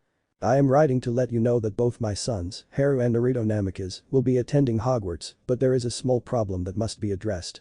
If you could meet me at my home, number 6 Privet Drive tomorrow afternoon about 1 p.m, I will clarify the problem and hope you can offer a solution. Minato Namikaze." Professor Minerva McGonagall, a stern but fair professor, was going through the return mail of the new first years. This job came up every year at the same time. She had a lot of experience with it, but she never failed to be thorough and careful in this job. It wouldn't do to be sloppy when the start into the magical education of a new year group was concerned. So far, everything was going like it should. The children that had been contacted via letter were answering them like they should, which let her check their acceptance of their places here at Hogwarts. The visits to the Muggleborns had already been performed, she always took care of that before everything else, as she knew from experience that Muggles often needed more time to accept the news of their child having a power like magic, which for Muggles was stuff of their fairy tales, not a real thing. Then she frowned. There was one name not on the list, and it should be Harry James Potter. His name wasn't there. Strange. She was absolutely sure that he would be turning 11 at the end of July this year, which meant his letter should have gone out, like all the others that were born during September 1979 and August 1980. She checked the letters that were marked as having been sent out by Owl again against the master list, and yes, his name wasn't there. This was strange and worrisome. She'd need to report this to Albus, but it would have to wait until he was back in the castle. It was always a hassle to contact him via Owl, as he had the most annoying habit of switching places all the time, which let him miss several owls in the past. She didn't bother with that method anymore, as it was just an exercise in frustration. She had better things to do with her time. Especially when she had this much work to do. Another owl entered and dropped off a late return note. She frowned, hoping it was her missing student. No, it was from that foreign friend of James and Lily's before they died. She recalled he was a very polite man who used the strange honorifics at the end of a name. After reading the letter over several times, she dismissed the owl and stood. Well, she would have to make that appointment tomorrow. At 1 in the afternoon the next day, Professor McGonagall was ushered into a very pleasant living room by a human-looking Tally. "Thank you for coming, Sensei, James and Lily spoke highly of you," Minato said with a smile. "Please have a seat and Tally, tea please." Minerva sat in the offered cushioned chair. She had heard that this man was Japanese and occasionally used foreign jabber in his speech. This must be one of the examples. Nobody she knew would add suffixes to the names of a person. "A nice place," she complimented in her Scottish brogue. A house elf disguised as a muggle. The tea service appeared before them on the coffee table. "It's easier that way, Sensei, as we are living in a very normal community," Minato explained as he waved his hand over the set. "Care to play mother? I believe that is the term used, nah?" Minerva smiled. "It is. Well, at least you know your manners, young man." She made her cup first and then his, as she gestured on what he wanted in his cuppa. They made small talk as they sipped their tea. Once finished, Minerva cleared her throat. "Now then, my time is limited. What is the problem?" "Sensei, have you noticed a certain name that is not on your list?" he asked. "I have, and it doesn't escape my notice that I helped deliver the wee bairn across the street going on 10 years come Halloween," she replied, frowning at the memory of not being happy about that action, but when Albus Dumbledore got something in his head, he wouldn't be deterred from it, no matter who objected. Minato pulled out a copy of Lily's will that had a gringotts seal on it. The original is safe, and if something happens to me, then it will be published in the Daily Prophet. He wasn't supposed to go to Lily's sister. She took the will and read it. She recognized Lily Potter's handwriting and blinked. This is a mistake. Albus had all the wills sealed for security reasons. He says that we Harry needed to be with family. No, madam, he had them sealed because he wanted to have control over my friend's son, Minato told her, his eyes growing cold and hard. If any of his former shinobi were around, they would be backing away in fear. Lily-san didn't want her sister and husband anywhere near her precious son should anything happen. She had a feeling that your leader of the light would not allow their last wishes to be fulfilled. And she was right. Minerva looked thoughtful about that claim, but many things she had noticed would support this outrageous statement. And she herself had protested that Albus left the boy with those terrible muggles. Not to mention that she knew that he had a manipulative streak, even if she was also convinced that he didn't want to actively harm people, even if it could appear like that. I see. Well, that explained that, she huffed as she took a sip of tea, wishing it was something stronger. Albus is out of the castle for the moment on ICW business. So, he doesn't know. The word yet was left unspoken. Yes, well, there's another problem you should know. Minerva left not long after that. She was not happy with the situation and knew that Albus would be less so. There was nothing she or the headmaster could do. Magic, especially Christmas, wasn't to be messed with. Since it was summer break and their father was meeting someone from Hogwarts, the boys plus Snuffles had been sent to the Japanese consulate for the day. Minato wanted the boys and Sirius out of the house and away from the Hogwarts professor, just in case she brought someone with her. The Japanese magical ambassador was more than willing to take the trio. His son, Kaio, became good friends with the boys when attending classes. It was also well known that Snuffles was an escaped convict, or rather, an escaped refugee from the harsh prison known as Azkaban. Minato had brought Snuffles to the consulate in for questioning, not long after rescuing him. An hour later, Sirius Black was cleared of all charges against him, at least, by EWK standards. So, if he needed sanctuary, he could come to the Japanese magical embassy. The main problem in clearing him fully was the stubbornness of the British Ministry of Magic and the meddling of a certain old man who didn't want him out and capable of influencing his pawn in ways he didn't accept. And it was an open secret that the British had the horrible habit of letting unwanted witnesses or players vanish before they could be put on trial. Sirius Black wasn't the only one to never get a trial if somebody that had enough money and influence wanted it to happen. But as long as this concerned inner workings of Wizarding Britain, the ICW couldn't step in. The boys enjoyed playing video games with Kaio, as well as watched a few of their favorite anime shows. Sirius wished he could play along, too, but he was still stuck as a dog. Wonder how the meeting's going? Naruto asked, as he leveled up. No, Haru asked as he killed another orc. Got it. Snuffles whined. Minerva walked back into Hogwarts, still reeling from the afternoon meeting. Minato Namikaze was a man who lived up to his reputation in the ministry. Albus, unknowingly, had made a powerful enemy in that man. Mr. Namikaze was powerful and a leader. It was in the man's bearing and voice. He would do anything to protect his sons, both of them. She went over to the list for first years, and yes, Harry Potter no longer existed as a name. He was now Harry James Potter Namikaze. It was right there, next to Naruto Namikaze. That he would be magically adopted into the Namikaze family through a Christmas wish was unheard of. Never in all her days. But the magical adoption had gone through. Magic bonds like that cannot be gainsaid. Harry Potter no longer existed and now had a magical family that would fight Albus on every front if the man didn't back off. There was no way Albus could sweep this under the rug or have a law passed in his favor. The goblins were prepared to do whatever to help that family to stay together. That they had been forced to live across from Petunia and that awful husband of hers was criminal. That man, Minato, couldn't do much to the Dursleys due to certain magical laws. The fact that he had to take what the Dursleys dished out to keep Albus from interfering was shameful. Equally shameful was the fact that not once in all the years Harry was supposed to live there that the old Bampod had ever visited. Personally, she was looking forward to the dressing down she would give the long-bearded Bampod. He had outright lied to her when she asked about Harry's living conditions, especially during the years before Mr. Namikaze had taken the poor boy in. The things she had been told made her slightly homicidal, and the target was also clear. She had been right in everything she had warned Albus about, and it was even worse than she had feared. But no, her opinion wasn't important. That man really need to stop playing around with the lives of others. He had no right to interfere like that. No matter what convoluted reason he might give. Her opinion had been shaken well this afternoon. Nothing justified treating any child like that. It was a blessing that Harry, no she should start thinking of him as Haru, had a family again that wouldn't stand back and let bad things happen to him.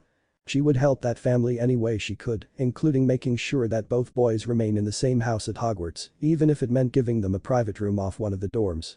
That magical bond of theirs demanded that they not be parted.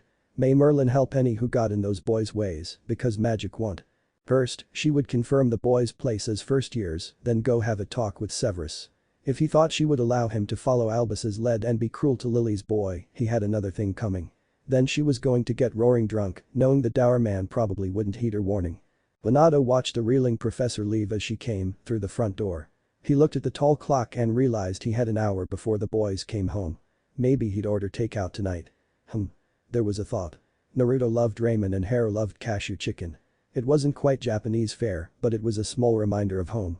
Well, he mused as he went into the kitchen to tell Tally. I can at least get some work done before the boys and Snuffles get home.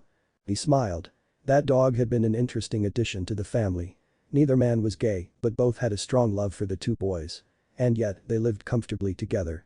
Sirius could only be himself at night and away from any widows.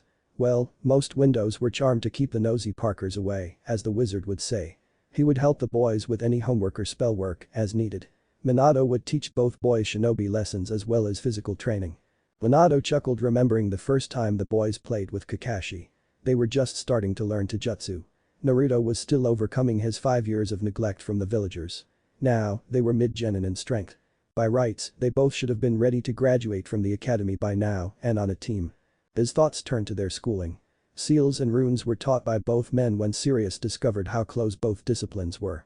Both Haru and Naruto soaked up the lessons like sponges. They were already into 5th year rune studies and intermediate seal studies. As Sirius said one night, Harry may look like James, but he's his mother's son. Minato agreed, as he felt the same way about Naruto. He had his father's looks but Kushina's free spirit. Both men had the same thought. Kami help Hogwarts. Oh. Chapter 8. Dumbledore stood looking out of his office's window at the distant village known as Hogsmeade, and beyond that, the small train station where the Hogwarts Express would be arriving in a few hours. He often did that the first day of a new school year, pondering which kind of new and old students the train would bring to the school. But his mind was mainly concentrated on one thought: Harry Potter would be arriving on that train. He wondered what the boy would be like. The reports he had received from Arabella said that Harry was a biddable child and got along well with the neighborhood children. The uncle was a strict but fair man. It was strange that Petunia was rarely mentioned. It was also strange that Hagrid hadn't been needed to bring Harry his letter. He had nearly been sure that it would be difficult to make the Dursleys accept that Harry had to attend Hogwarts. Did that mean that Petunia had let go of her disappointment for being a squib? Did she take Harry to the alley to get his supplies? Minerva didn't say anything about Harry having accepted his place at Hogwarts. But that didn't have to mean anything negative. She was very busy with the new first-year visits. And if something was terribly wrong, she would have informed him. Probably she simply considered Harry accepting his place as business as usual. She did say that they were getting a pair of magical twins. He wasn't certain what that meant, but it would be cleared up during the sorting, he was sure. Perhaps another pair with a connection like Fred and George Weasley. Then his thoughts drifted into a darker direction. It seemed that Sirius Black, once he had escaped from Azkaban, had managed to stay hidden, despite the efforts to find him by the Ministry of Magic. Still, he hadn't shown up in Little Whinging. Albus was certain that Arabella would have mentioned that in her reports.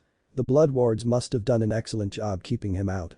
It only proved his theory that Black was a Death Eater, after all, and had betrayed the Potters. He was right to seal their will. At least Ollivander had reported that Harry was chosen by the second wand with Fox Feather. The first one had been bought by Tom Riddle, who had later become Voldemort. And now the second one belonged to Harry Potter. That fact also proved, in his opinion, that the boy and Tom were connected somehow, and the prophecy was still in play. His musings turned towards the new term and the item hidden within the bowels of the school. The old headmaster knew that this was going to vary an interesting year. He had great plans, which would finally start now that Harry was returning to the wizarding world. Hopefully he had made friends with some children of the right sort of family, like the Weasleys. In her office, Minerva McGonagall was going over the list of the new first years one last time. She smiled as she remembered her visit with Mr. Namicus. He had done a fine job raising Lily and James' son, as well as his own son. She still hadn't mentioned to Albus that Harry Potter no longer existed.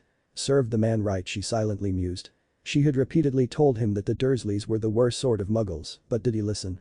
That man never listened if the advice went against what he wanted to do. She was looking forward to see his face when he figured out that somebody had dared to interfere with his plans. Well, tonight's sorting would be interesting. 0. The Namikaze boys had the train cabin all to themselves. A seal slapped to the door saw to it. Neither of them was feeling very social at the moment and were already missing Tucson, Tally and Snuffles. Although they spent their days at the consulate school, it was a day school. They returned home every night. This time, this was different. Tucson had taken them to platform 9 3/4 a bit earlier than most families went there to have a bit of peace and quiet while saying goodbye to his sons. Snuffles had decided that it was safer to stay at home and had said his goodbyes to the boys before they left for London. He had given them a few bits of advice, among them not neglecting having fun over doing well in classes. After all, Sirius and Haru's birth father had managed to do both while they were there. They would have preferred to continue their education the same way as before, being day students, but there was one problem. Tucson had promised Haru's birth parents that he would attend Hogwarts for at least 1 year. And he wouldn't be going alone. Thankfully, Naruto inherited his magic from Tucson so that he could attend with his little brother. Their magic bonding that Christmas enhanced whatever little magical potential Naruto did have, which became stronger, allowing him to attend Hogwarts. At the moment, Haru was sitting upside down on the cabin ceiling, reading his potions book. Naruto was busy sitting on the wall, throwing conjured senbons at a target on the other side. A knock at the door caused the boys to look over at the sealed door. A bushy-haired girl was trying to get in. She seemed annoyed. After exchanging a look with each other, Haru sighed and murmured something in Japanese, dropped to the floor and went to open the door. "What were you doing? How did you do that? Can anyone do it?" She screeched, trying to step into the cabin, but she was hindered by Haru blocking the door. "I've never seen anything like it." She fired one question after another without giving Haru a chance to speak. "Omen," Haru said with a slight bow. Are you always this rude?" "Huh? What do you mean rude?" she asked, lowering her tone slightly. "I happen to know I have perfect manners." "No, you don't, Tobeo," Naruto argued as he dropped down onto the seat below him. He stood and removed the senbons from the wall. "At least, I know you first introduce yourself. And you don't fire questions like a machine gun, which will prevent that anybody can answer one of them." My aim's a little off with all this moving around." "But how did you?" she asked, looking at the spot where Naruto had been sticking on the wall. "Sticking charms. Now what did you want?" Haru asked. He wasn't about to tell her about chakra and their secret training. "I'm looking for a toad." The boys exchanged a look. They have seen a lot of toads over the years. Their Tucson could summon them with ease. "What kind of a toad?" Naruto asked, suspiciously. She huffed and placed her hands on her hips. "A magical toad that belongs to a friend. It escaped from his compartment." Haru frowned and then shrugged. "Nope, haven't seen it." "Did you ask a prefect if he can be summoned? The spell is a 4th-year spell, Tobeo." What does that mean?" she asked. "It means you know or believe it. Now, if nothing else." Haru slammed the door on her and resealed it. He shook his head as he returned to his seat. "Some people," Naruto huffed as he bit his thumb and slammed it down on the train floor, saying Kuchius no jutsu. "Hey Gamatsu, how are things?" Haru asked in Japanese as he peered down at the yellow toad with a blue vest that appeared in front of Naruto. Although Naruto had signed the contract last Halloween, it was conditional because of his age. He was really too young for it. For now, he could only call on certain young toads. Mainly Gamakichi and Gamatatsu, the sons of the chief Gamabunta. "And complain, Har-chan," the yellow toad replied back in perfect Japanese as it hopped up onto the bench seat next to Haru. "Why did you call me? Got any more candy?" "Seems one of the kids' magical toad decided to do a walkabout," Haru replied as he fished out a piece of taffy and tossed it up into the air. "Can you find it and bring it here?" The toad caught the unwrapped bit of processed sugar with his elongated tongue and pulled it into his mouth. The toad then popped out and back in a few seconds. "Says he's called Trevor," Gamatatsu translated. "Man, he has a strange accent. He was looking for some water and maybe a few flies to tie him over until he can get wherever they were going. Says his kid isn't too bright. Got any more candy?" Naruto pulled out and unwrapped another piece of taffy and tossed it into the air. The little toad snatched it as he did the first. "Thanks Gamatatsu. We'll take it from here," Haru said with a grin. The little toad gave a nod and poofed away. "Well Trevor, we can't deal with flies, but I think we can deal with some water," Haru told the toad as he conjured a small terrarium with wet soil, small green plants and a small pool off to the side. "This work for now." The toad gave a croak and hopped into the small glass container, happy. They could feel the summoning spell hit their seal and bounced off. The two boys gave a sheepish look as both chuckled. "Oops. 0. Trevor's owner turned out to be Neville Longbottom. Haru and Naruto exchanged a look. They knew all about the Longbottoms.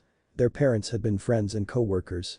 And, according to Tucson, Neville and Haru would have grown up together as god brothers if a certain old headmaster hadn't sealed the Potter's will. Neville was very thankful to get Trevor back but was a little confused by the glass case. Toads are not like frogs, Harry explained. They need earth with a bit of water to bathe in. Plants that will attract their next meal. They're also great listeners. Neville blushed as Harry explained, with Naruto nodding in agreement. They talked for a while, with Neville trying to memorize their advice how to take better care of Trevor. As the first years waited to enter the Great Hall, a small fight broke out between two boys. One was a redhead and another was a white blonde. Seems they had a family vendetta going. Family vendettas were a serious thing in the wizarding world and not to be taken lightly. The brothers exchanged a bored look. Not their problem. The spat, in Naruto's opinion, it wasn't much of a fight, as both boys had no idea how to actually cause damage to the other, didn't last long as Professor McGonagall, a stern-looking witch, broke them up. They were informed that everything was ready for the men to follow her. Soon they were all put into two lines and followed Professor McGonagall into the Great Hall, where they found the rest of the school waiting for them. When they were at the front of the Great Hall, with only the teacher's table being between them and the wall that held multiple tall windows, a rugged old wizard hat sang a weird song, and afterwards the sorting began. Before long, Harry's name was called. Harry felt weird speaking in his mind to a talking hat. "I see," it said in his mind. "You're magically bonded to your adopted brother.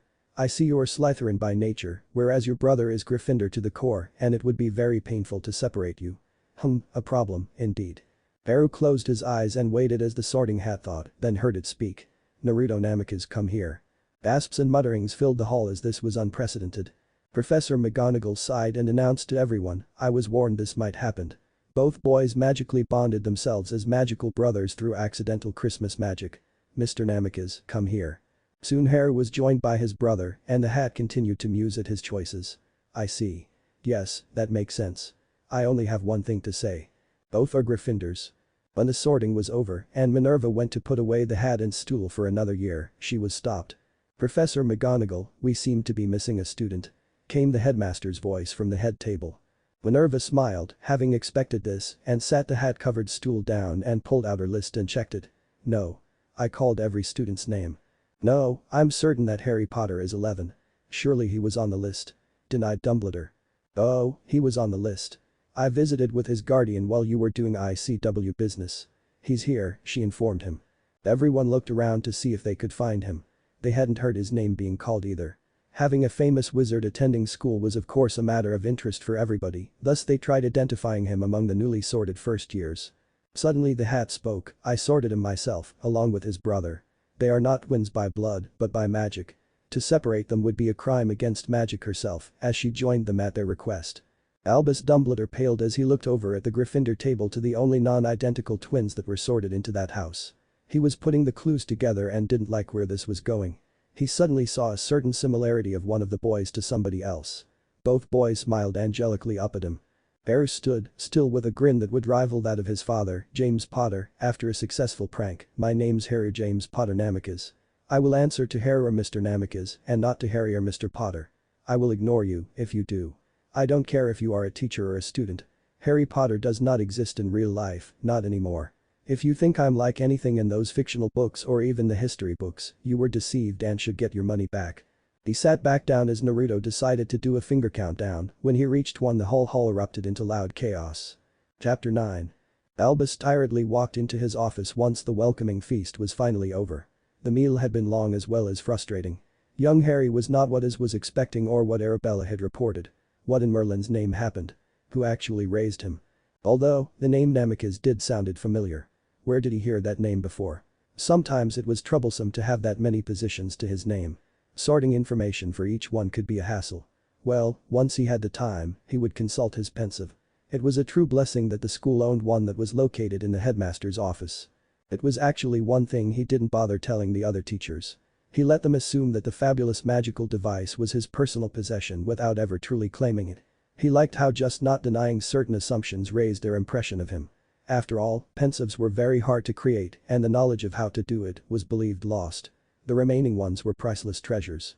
Curiously, Armando Dippet, his predecessor, didn't know what the device that he had stored in the back of his cupboard was. Thus, the other teachers didn't realize that Albus Dumbledore hadn't brought it to Hogwarts, just found it when he took over the position as headmaster. Right now, the aged headmaster wasn't looking forward to the staff meeting he had called for tonight. He would much rather sort his thoughts first, but certain things had to be done before the classes started again. He couldn't afford taking the time to puzzle out who exactly Namikaze was. He had to wait until his heads of houses were done bedding down their charges in their respective houses, but still, he needed answers to how this happened. According to what the lad said during the feast, Harry Potter doesn't exist, except in the stories and articles that he, Albus Dumbledore, had allowed to be printed to calm the demands on knowing the life of their young savior from the wizarding public. He did nothing to curb their interest or false assumptions. It was all to the greater good after all. He had wanted Harry to be ignorant of his place in the wizarding world and had hoped to keep Harry humble and willing to follow his lead. The lad needed to follow the headmaster's lead if the wizarding world were to survive the upcoming war. He greatly disliked a new factor being introduced to his plans. Especially as this factor seemed to have medals for a long time already without him ever being informed about it. That was truly an unpleasant surprise. An hour later, his senior staff finally wandered in. Severus Snape, head of Slytherin, took the seat furthest on the left, next to him Phileas Flitwick, head of Ravenclaw took his seat. Then Pomona Sprout, head of Hufflepuff followed, and last Minerva McGonagall, head of Gryffindor and deputy headmistress finished the line. The look on her face promised a verbal beating. On Albus's desk was a tray with several empty glasses and a tall bottle of Ogden's finest. However, there were several fingers' width missing. An empty glass sat in front of the headmaster. "I told ye Albus, ye old bampot. They were the worst muggles ever."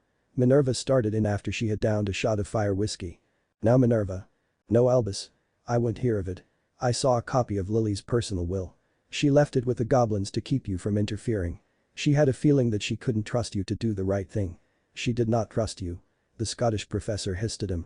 "You sealed the Potter wills?" Pomona asked. Albus nodded. "I thought it best for security reason. Back in 1981, after the tragic deaths of James and Lily, too many Death Eaters were still running around.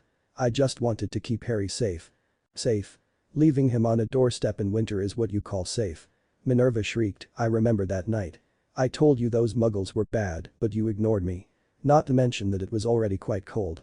I don't know what possessed me to allow you to leave the baby on the doorstep. Probably I wasn't thinking straight after the shock of hearing the confirmation that James and Lily had died. You kept assuring me he would be fine. You lied to me." Severus Snape, one of the most hated professors in Hogwarts, interjected. According to Lily's will, it stated that under no circumstances her boy was to be given over to her squib sister. Minerva informed them, not at all calming down. She poured herself another shot. That woman never cared for Lily after she attended Hogwarts. Lily was afraid of what that porker of a husband her sister married would do to her son if he ever got his hands on him. And you just had to interfere. You had to play your games, ye old bampot. Now, thanks to you, he has lost his name and his inheritance. I thought it best that he be raised away from the notoriety, a slightly drunk Albus informed them. Besides, I was able to tie Lily's blood protection into ward surrounding Harry where his blood family lived. I had Arabella Figg watching him." Her reports. "And you thought the boy would be safe with that Harriet and Petunia Evans?" Professor Snape sneered, still glaring down at the headmaster. She hated Lily when she couldn't attend Hogwarts. She was so jealous of Lily that she would revile Lily every chance she got. Even when we were still children, before Lily and I started Hogwarts, she would call Lily a freak. You decided you knew more than Lily on where to place her precious son. You senile old fool." The flushed Albus looked abashed as he stroked his beard. "I had hoped that Petunia would overcome her feelings for Lily and raise Harry right." "Not hardly, ye old gutter snipe." Minerva snorted. "You can thank Minato Namikaze for taking Harry away from Petunia a month after he was placed there by us. By then, according to what he showed me, Harry had developed a severe case of diaper rash. He was sitting in his own waste locked in the cupboard under the stairs next to the cleaning supplies. Mr. Namikaze has the photos to confirm that 15 months old Harry hadn't been properly fed or bathed since you left him there." "You left him there? With those monsters?" Severus growled as Albus hid his face in his hands. "Mr. Namikaze told me when I visited him that the magical adoption happened when Harry was 7, she continued on, growing more and more angry. She poured herself another shot. Her anger burning off the alcohol as she continued to berate her boss. "Harry wanted to be a true part of their family," she informed them. "The man was able to get his own son away from child abusers the year before. According to him, both boys adored each other and as a true magical Christmas wish, they wanted to be real brothers. And magic bonded them. Yes. Albus, accidental magic at its finest on Christmas, and you know what that means. Whatever you have planned for that boy, you can forget it. Minato Namikaze won't allow it." Professor Flitwick, a diminutive wizard, nodded. "I quite agree with you, Minerva. That wizard is one person you don't want to anger." "What's so special about him?" asked Pomona. She tried to recall if she had taught him in class. Well, he's a foreigner to begin with and homeschooled with his magic, Phileas told them. He came to the UK several years ago. He was found actually, if what I was told by Lily Potter is true. The poor man had been exiled from his home. He had just lost his wife in childbirth and had to leave his newborn son behind to be raised by his former teacher and friends. He worried that they would just put him in an orphanage instead. Thankfully, he was able to do a secret mission and retrieved him. The boy would be about the same age as Harry Potter. And Albus. The charms professor continued, the man's a natural leader and warrior. With the help and patronage of James Potter, Minato rose through the ranks of the Aurors. I know for a fact that he has a mastery in runes and data. Not even I could best him in the dueling rink. I see, Albus commented, stroking his beard. The alcohol was slowly draining from his system, allowing him to think more clearly. Phileas looked over at the headmaster. I wouldn't try any of your games with him, Albus. He will not appreciate them. He will come after you and you'll never know until it's too late. Because of what happened with James and Lily, he sees you as a manipulative old man that has too many positions to be healthy. How did you know this, Phileas? Asked Pomona. My kin. Mr. Namikaze even voluntarily went into the pit. He called it the closest thing he could find to the training level he was used to from his home. I was invited to watch that bout. He won and the 3 goblins he faced never laid a blade on him, came the answer. The goblins accord him the highest honors and will do anything he asks without fees. Severus added. I may hate Potter and the Marauders, but Minato Namikaze frightens even me. I can't even read him. Is he a dark wizard? Albus asked as he started to make some plans, but Minerva pounded her fist on his desk, rattling the emptied glasses and the almost emptied bottle, breaking his concentration. He looked at her in shock, not being used to her acting this strongly. He was used to her allowing him to act on his plans at the school, even if she sometimes disagreed with him. Albus. Enough. She demanded. He's not a dark wizard, you all fussbot. He works at the ministry as a rune master and a hit wizard. He is, however, a killer, Severus commented, you just have to look into his eyes to see it. I would say he is much more dangerous than the Dark Lord in his way. Is he a danger to Harry? Everyone glared at their clueless boss. Phileas snorted again. Are you senile? No, Albus. And I would agree with Severus in his impression of Mr. Namikaze. If given reason, Minato Namikaze will take any action he deems necessary to protect the ones he cares for. And for him that will be his sons. I wouldn't want to be in you-know-whose shoes should he try going after Harry Namikaze a second time. After all, even you have understood that there are worse things than death. Albus wasn't convinced and the staff meeting broke up not long afterwards. Albus felt he still had a chance to get back some control over the situation. But his staff clearly didn't seem inclined to support him in returning Harry Potter under his control to guide him towards his destiny. He really needed to look through his memories to find out as much as possible about Minato Namikaze. 0. Minato looked into the boys' bedroom and at the empty bunk beds. He didn't like that they were away from him, from their home, where he could protect them properly. He hoped he prepared them well for the year to come. He didn't doubt that they could deal with any kind of normal occurrence, but with magic involved, things were different. Especially considering that the headmaster of Hogwarts was Albus Dumbledore. He wasn't too sure what that crafty old wizard had in store for them. And he was sure that he had plans for Haru, which consequently would draw Naruto in as well. Simply because he would never stand by and allow for his brother to be hurt. Maybe he should give the man a warning. He frowned at the thought. Dumbledore somewhat reminded him of the more hard-headed leaders from the elemental nations he had faced. Perhaps he should treat him like them. They only understood one language as well. The one of subtle threats and demonstrations of his power. Haru hated Hogwarts. Ever since the sorting and the outing of his birth name a few days ago, people had been staring at him funny. He and Naruto would walk into a classroom and conversation would stop. It was weirding them out. These other children here were all stupid in his opinion. He should knew best what his name was, not to mention how his life had been so far. He was ready to return home. Naruto as well. With his sensitive hearing he was hearing rumor after rumor. The current one was they were soulmates. Both he and his little brother were gay. EWWWW. That was so gross. They were brothers. They were family, Dadabeo. The redeed in their dorm, one Ron Weasley, was the worst of the lot. The gawky could not get it through what should be a brain that Harry Namikaze would not answer to any form of his old name. What the hell was so difficult to understand? For some reason, Ronald Weasley had convinced himself that he was Harry's best mate. Even if Harry hadn't exchanged more than a few words with him, as his attitude sat totally wrong with him.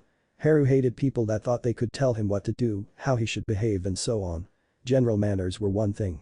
Their dad had made sure they knew those well. But other things like hating all Slytherins just for being sorted into that house because Ron believed that they were all dark wizards or that Harry shouldn't talk to other people really got on their last nerve. Finally, having enough, Naruto started pranking the boy, much to his older brother's amusement. "But you are Harry Potter." Ron Weasley shouted one night, "You're the boy who lived. You even have the scar." Harry shrugged.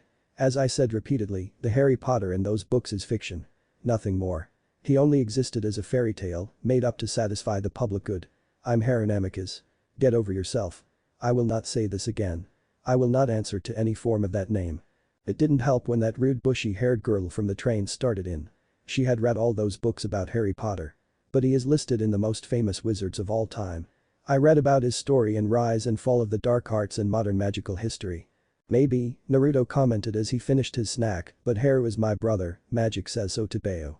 We are magically adopted brothers and if he doesn't want to be this Harry Potter, what's it to you?" No one really could argue with that, although many did try. Minerva looked up from her paperwork to a house elf popping in. "The past week has been a nightmare." Thankfully, most of the professors had taken to calling the lad Harunamicus as he refused to answer to his old name, no matter the amount of points taken off or detentions. It was confusing. At least, she, as deputy headmistress, could adjust the point system that one professor seems to be abusing, yet again. Not to mention that she had to smooth over the indignation that Haru refused to attend the given detentions time and again. He had told her, when she asked him what had happened, that he had made it clear what his name was.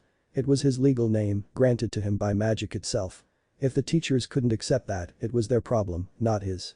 He wouldn't accept detention for simply pointing out their mistake. He hadn't been rude, even if they had been, he hadn't broken any rules, and therefore he refused to be unjustly punished for it. And no matter what the headmaster ruled, the boy wouldn't follow. And Minerva knew that if this continued, the only thing they would achieve was driving the boy out of Hogwarts. There were other options for studying magic after all in the world. The Namikaze family didn't depend on Hogwarts to get the two brothers educated. "Professor Kitty." A house elf announced, "A wizard is being at the gate. He wishes to speak with you." "Who is it?" "Muffy." "Says he's Mr. Nami Nami," came the answer. "Sorry Professor Kitty, but Muffy cannot say name." Minerva laid down her quill and pinched the bridge of her nose. Why was she not surprised? She had expected this visit sooner or later. Simply because there was no way that Haru and Naruto wouldn't write to their father about the way things were going at Hogwarts. And they had a lot of grief to share with him. The meeting between Minato and the headmaster might prove to be interesting to watch, in her opinion. Wild Neasels could not drag her from witnessing it. Perhaps he would get it through Albus Thickskull that he should leave the Namikaze boys alone and he had lost his right to have any say in the life of Haru. Minato never raised his voice but simply smiled calmly at the old wizard. If anyone from the Leaf had witnessed this meeting, he would know that the fourth Hokage was very pissed. It was when he smiled that smile with cold blue eyes that he was ready to gut his enemy. It was not a matter of if, but a matter of when. Even James and Sirius had learned, eventually, to not cross Minato when he smiled that smile. He showed the headmaster a copy of Lily's will and then the goblin stamped photos of an 18-month-old Harry after he rescued him from his aunt. Imagine my surprise that the child services did not have a file on Haru, Minato informed the old headmaster. According to the laws of both the wizarding and muggle world, all orphans that are placed with a new family must have a file. But my adoptive son didn't. Why is that? Albus Dumbledore's argument died when he saw the evidence. His plans of removing Harry from this man's custody also died. He had kept Harry's placement in the muggle world a secret to protect the boy. If the WCS got involved and with this evidence, he would never regain custody again. The headmaster thought of obliviation, but one look at that cold smile and knew that he would be dead before he could pull his wand. "But my dear boy," Albus started to say only for Minato to pull out a strange-looking wand. "This is my only warning," Minato said as he threw the iron-forked wand to a spot between two portraits. The occupants of said portraits shouted in fear as the tri-pronged kunai embedded itself into the stone wall across from the headmaster's desk. "Haru is now my son. Magic bonded him to me as his father. I've trained and raised him. You never once, as his supposed magical guardian, visited him in all the years he has lived with me. Very telling, don't you think? This is your only warning, Dumbledore-san. Leave my sons alone. They have written to me about the things they experienced during the time they have been here so far and I'm not impressed at all. You will also want to pass on a warning to your staff. If they don't treat my sons professionally, as can be expected of a professor at Hogwarts, they will deal with me. And that is a promise." Minato made a strange hand gesture and he was gone in a flash of yellow. Albus and Minerva stood stunned. "You can't apparate out of Hogwarts." Minerva shouted to the empty space where Minato Namikaze had stood. Albus frowned. That wasn't apparating, but something much more frightening. He looked over at the handle of the wand embedded into the wall. How did he do that? 0 Chapter 10. After a couple of weeks at Hogwarts, Haru and Naruto were sneaking around, looking for a place to spar and train. It was frustrating. They couldn't start looking any sooner, as much as they wanted to, as all attention seemed to be on Haru and why he didn't like his old name. Why couldn't everyone understand? Haru hated his fame. He didn't want the attention. No shinobi did, not even Naruto and Kakashi. It would have been acceptable if people had got over this after a week or two, they wouldn't have liked it, but understood. These people had a wrong idea of Haru for years after all, but they had both, repeatedly at that, made it clear why Haru wasn't called Harry Potter anymore. An additional problem was that Haru and Naruto didn't know where to look for a place to spar and train without someone finding them. Since their father never went to Hogwarts, he didn't know any place where they could quietly train. And it was clear that the teachers had very different opinions what students should work on than they did. In their opinion, most of their classmates were horribly lazy. Snuffles had told them stories of his school days, but they were filled with pranks and goofing off. He didn't know any place except an empty classroom. He did, however, have one piece of advice, asked Professor Flitwick. He was a dueling master and could even give advice on their training. So they did after a week of failed searching. Well boys, I don't know the charms, Professor commented, rubbing his chin when they finally asked. Please sir, we would like to keep up with our training. We thought we could use an empty classroom, but curfew is a bit of a problem. Also, no one is leaving me alone. They are always staring and pointing. It's getting ridiculous. Haru groused. Yeah, we don't want to have Toussaint upset with us for not keeping up with our training, Tobeo, Naruto piped in. Well, I know of a place and it isn't far from Gryffindor Tower, Professor Flitwick said, rubbing his chin. In fact, I think I would like to see you duel. The boys grinned. Professor Flitwick, head of the Ravenclaw house, wasn't too keen on allowing first-year students to duel each other. Also, he didn't think it would be a good idea to allow the Namikaze brothers to use an old classroom to duel in. Spell damage could get away from them. They were first years, after all. However, he was under goblin orders to keep Mr. Namikaze happy. The man was warrior, and if he was training his sons in the same style as his, then they too would be a force to reckon with when they got older. The wizard had impressed his goblin brothers with his prowess. Then there was the fact that the charms professor was a bit curious about what training the boys had already received from their father.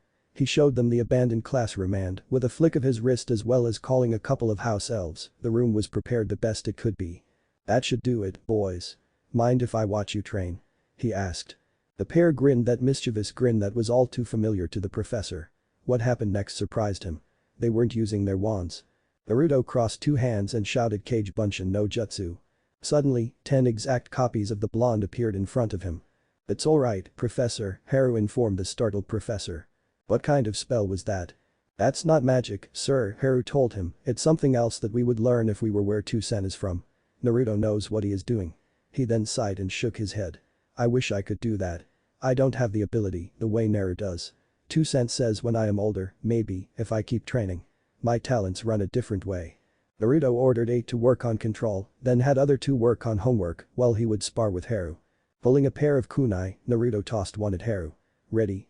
Warm up first, Anayasan, Haru called as he shed his robes which showed he had a green guy on, you know what Toussaint would say. Naruto removed his robes to show he was wearing an orange guy and grinned. What happened next was remarkable. Flitwick knew that Minato Namikaze was a dangerous man, but to teach his sons using live steel. The next hour, the boys trained and maybe showed off a bit for the professor. At least it looked like that to him. They walked up the stone walls, ran along the vaulted ceiling, and fought hand to hand, bouncing all over the room. And not once did they use any magic that he was familiar with. Most of their moves were called out in Japanese. He decided to take some notes about things they regularly called out and what they did to get a better idea of their kind of training plans and abilities. It was honestly fascinating and he was the head of Ravenclaw, the House of Learning, for a good reason. An hour later, one of Naruto's lookalikes called out the time. The boys stopped what they were doing and started doing laps around the floor of the room as they cooled down. Flitwick clapped as they came to a stop in front of him. Well, sensei? Haru asked a little out of breath. In all my years, I have never seen anything like it, he honestly told them, it is small wonder that your father has impressed the goblins. The boys grinned as Naruto gathered up his finished homework, dismissing his other selves, one at a time. Mr. Namikaze, could you please tell me how you made those copies of yourself? At night, Phileas Flitwick sat in his private quarters nursing a large mug of goblin grog. He didn't usually indulge, as he was only half goblin, and the very strong drink did knock him for a loop. Never had he heard such a thing. Chakra. He would have to research it. He also found out from the boys that Minato had been the dictator of a village of ninja before he was exiled. It did explain some things about the man and his mastery of runes. From what the boys could tell him about the village, this dictator wasn't chosen for his lineage, but his skill and earned reputation. The boys promised, if the professor promised not to tell anyone else, they could bring their father to the castle to show him more. The half-goblin found himself eager to meet the man and maybe entice him into a dueling match. He was a warrior himself, even if his active days were in the past. But the thrill of a good fight to keep his abilities sharp always got his blood pumping. Poor Albus. The old headmaster's plans were doomed before they even started. Lily really did throw a monkey wrench into his plans. That boy would not stay in the wizarding world after all this. Why would he? He didn't have any ties to the wizarding world outside of having to learn some control over his magic. Albus made a critical error by forcing the child to live in the muggle world and not keeping track of him. Young Haranamicus was firmly entrenched in this shinobi way of life. He would never accept his old name and his place in the wizarding world. The old fool had lost even before his plans came into play. Hermione Granger watched what was unfolding before her in the Great Hall in horror. It was equivalent watching a train wreck. Haranamicus was normally a nice quiet boy who followed around his slightly older but louder brother. Since the first week, he would correct anyone that called him Potter if they slipped. The professors for the most part called him Mr. Namicus, except for the potions master, who still insisted on call him Potter. I am Haranamicus. Potter is like a middle name now, he told Professor Snape during their first potion lesson. How would you like to be called by your middle name, as if it was a curse word? He shot back, annoyed, I will not answer to a name that I haven't been called by since my magical adoption. Several of the students still disagreed as the rumor made its round. He was their savior and wasn't allowed to change their preconceived ideas. It was doubtful that their attitude would do them any favors, no matter if they thought they could get away with it, believing that Harry would cave in one day. They had no idea how stubborn Harry could be. Rightfully in her opinion. Adoption was a concept she was familiar with from the Muggle world. The child that was adopted got the name of its adoptive parents, and while she thought it could choose going back to its birth name when they were adults, most didn't want to, as they were happy to have gained a new family. Hermione had come into the Great Hall for dinner with Haru and his brother Naruto. The pair of boys took her under their wings when they noticed how she alienated everyone around her. They were carefully weaning her off her know-it-all attitude, much to the staff's gratitude. It was rough going, but at least they were nice about it. She liked having someone watching her back for once. They didn't seem to be put off by her know-it-all attitude. Hey, Potter. Haru continued, ignoring the shout, telling Naruto what had happened in the library. Hermione sighed. This would be a train wreck, she was certain of that. Draco Malfoy, a Slytherin first year, another that tried to form a friendship with the black-haired boy, shouted again, Hey Potter. I'm speaking to you. Ron Weasley shouted back, lay off, you slimy snake. Potter doesn't answer to the likes of you, right Harry? Haru continued to head for a seat at the Gryffindor table when Weasley made to throw an arm over his shoulder, as if they were best mates. Everyone had seen Naruto do that countless of times, so of course, the redhead thought the smaller boy wouldn't mind. What happened next had the students of Hogwarts gossiping for weeks. Haru, not missing a beat and back-turned, grabbed Weasley's arm and with a tug and a good use of gravity, flung the redhead across his shoulder and into the chest of Malfoy. They landed across the Hufflepuff table.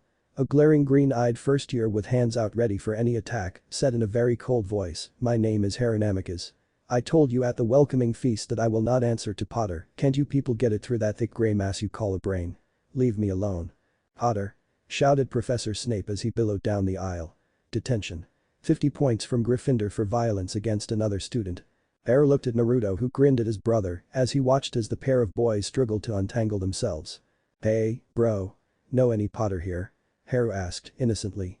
Nope, came the reply, with a scratching of the head, can you hum a few bars? Haru turned back to the potions master as his green eyes glared up at him. Sorry sir, there is no Potter here. If I see him, I'll let him know he has a detention. Hermione face-palmed as she watched the aftermath. She knew this was boiling for over a week, but now it was happening. Haranamicus had finally reached the limit of his patience. Not too surprising. She was sure others in his situation would have snapped long before this. Severus Snape prided himself at making any year student quake at his presence, but this looking down into those angry green eyes, he was looking at a young Lily Evans in justified anger. He couldn't turn away. What is the meaning of this? Came Professor McGonagall's voice as she also walked down the aisle to the confrontation.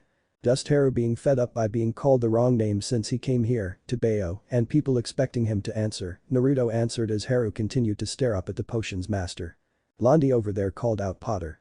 There's not a Potter here. Then Freckleface over there tried to put his arm on Haru. My little brother hates being touched by people he doesn't know. Toussaint taught us how to defend ourselves. Personally, I think Haru's right. You people are lacking in the brain department. Naruto scowled as he folded his arms, daring anyone to contradict him. That's pretty much what happened, Professor, Hermione agreed, from behind the boys. Then Professor Snape came down and started shouting about detention and points and calling him Potter. She turned to Naruto and sighed. You must respect the teachers here, Naruto, even if they still don't understand that Haru won't answer to his birth name. Minerva pinched the bridge of her nose. Then looked over at the point counter and frowned. The 50 points had not been deducted. Strange. Oh. It was a strange sight as the 2 professors and the 4 students stood in the headmaster's office. Haru knew he was in the right, then he noticed his father's kunai in the wall and grinned. He nudged Naruto as the professors were outlining what happened and pointed with his chin. Naruto grinned back and sent a pulse of chakra at their father's kunai. The boys exchanged a glance before returning to the adults in the room, looking like butter would not melt in their mouths. Oh. Minato was finishing up for the day. Life had become boring of late and he really didn't want to go an empty home. He was missing his boys terribly and the house was too quiet without them. Suddenly, he felt the tug of one of his tri-pronged kunai. It took only a few seconds to recognize it was the one at Hogwarts. That means his boys were in the headmaster's office and they needed him. Grinning, he used his signature jutsu that got him the title of the Yellow Flash. Life just got interesting again. Chapter 11. The grinning Naruto and Haru moved away from the professors when a very tired and anxious Minato Namikaze arrived in a yellow flash of light. They both had the same idea now that their Toussaint was here. Let the adults battle it out. They really hadn't done anything wrong. They were only minding their own business when they were interrupted. However, a glance from their father froze them in their tracks, wiping the grin off their faces. They knew that look. They had better be innocent in whatever trouble they were in. Report was all Minato snapped at the boys. Knowing that tone of voice and the fact that he spoke in English caused both boys to snap to attention as Haru stepped forward and started. Sir, since the welcoming feast when my birth name was outed as I wrote to you, I would tell anyone who called me Potter that wasn't my name. Only Flitwick-sensei and a couple of others respected my wishes. The first year shot a hard look at the headmaster before continuing, after the second week, I ignored them. It isn't my legal name anymore, why should I answer? Plus, the staff also were being very unprofessional and not cracking down on the mix-up.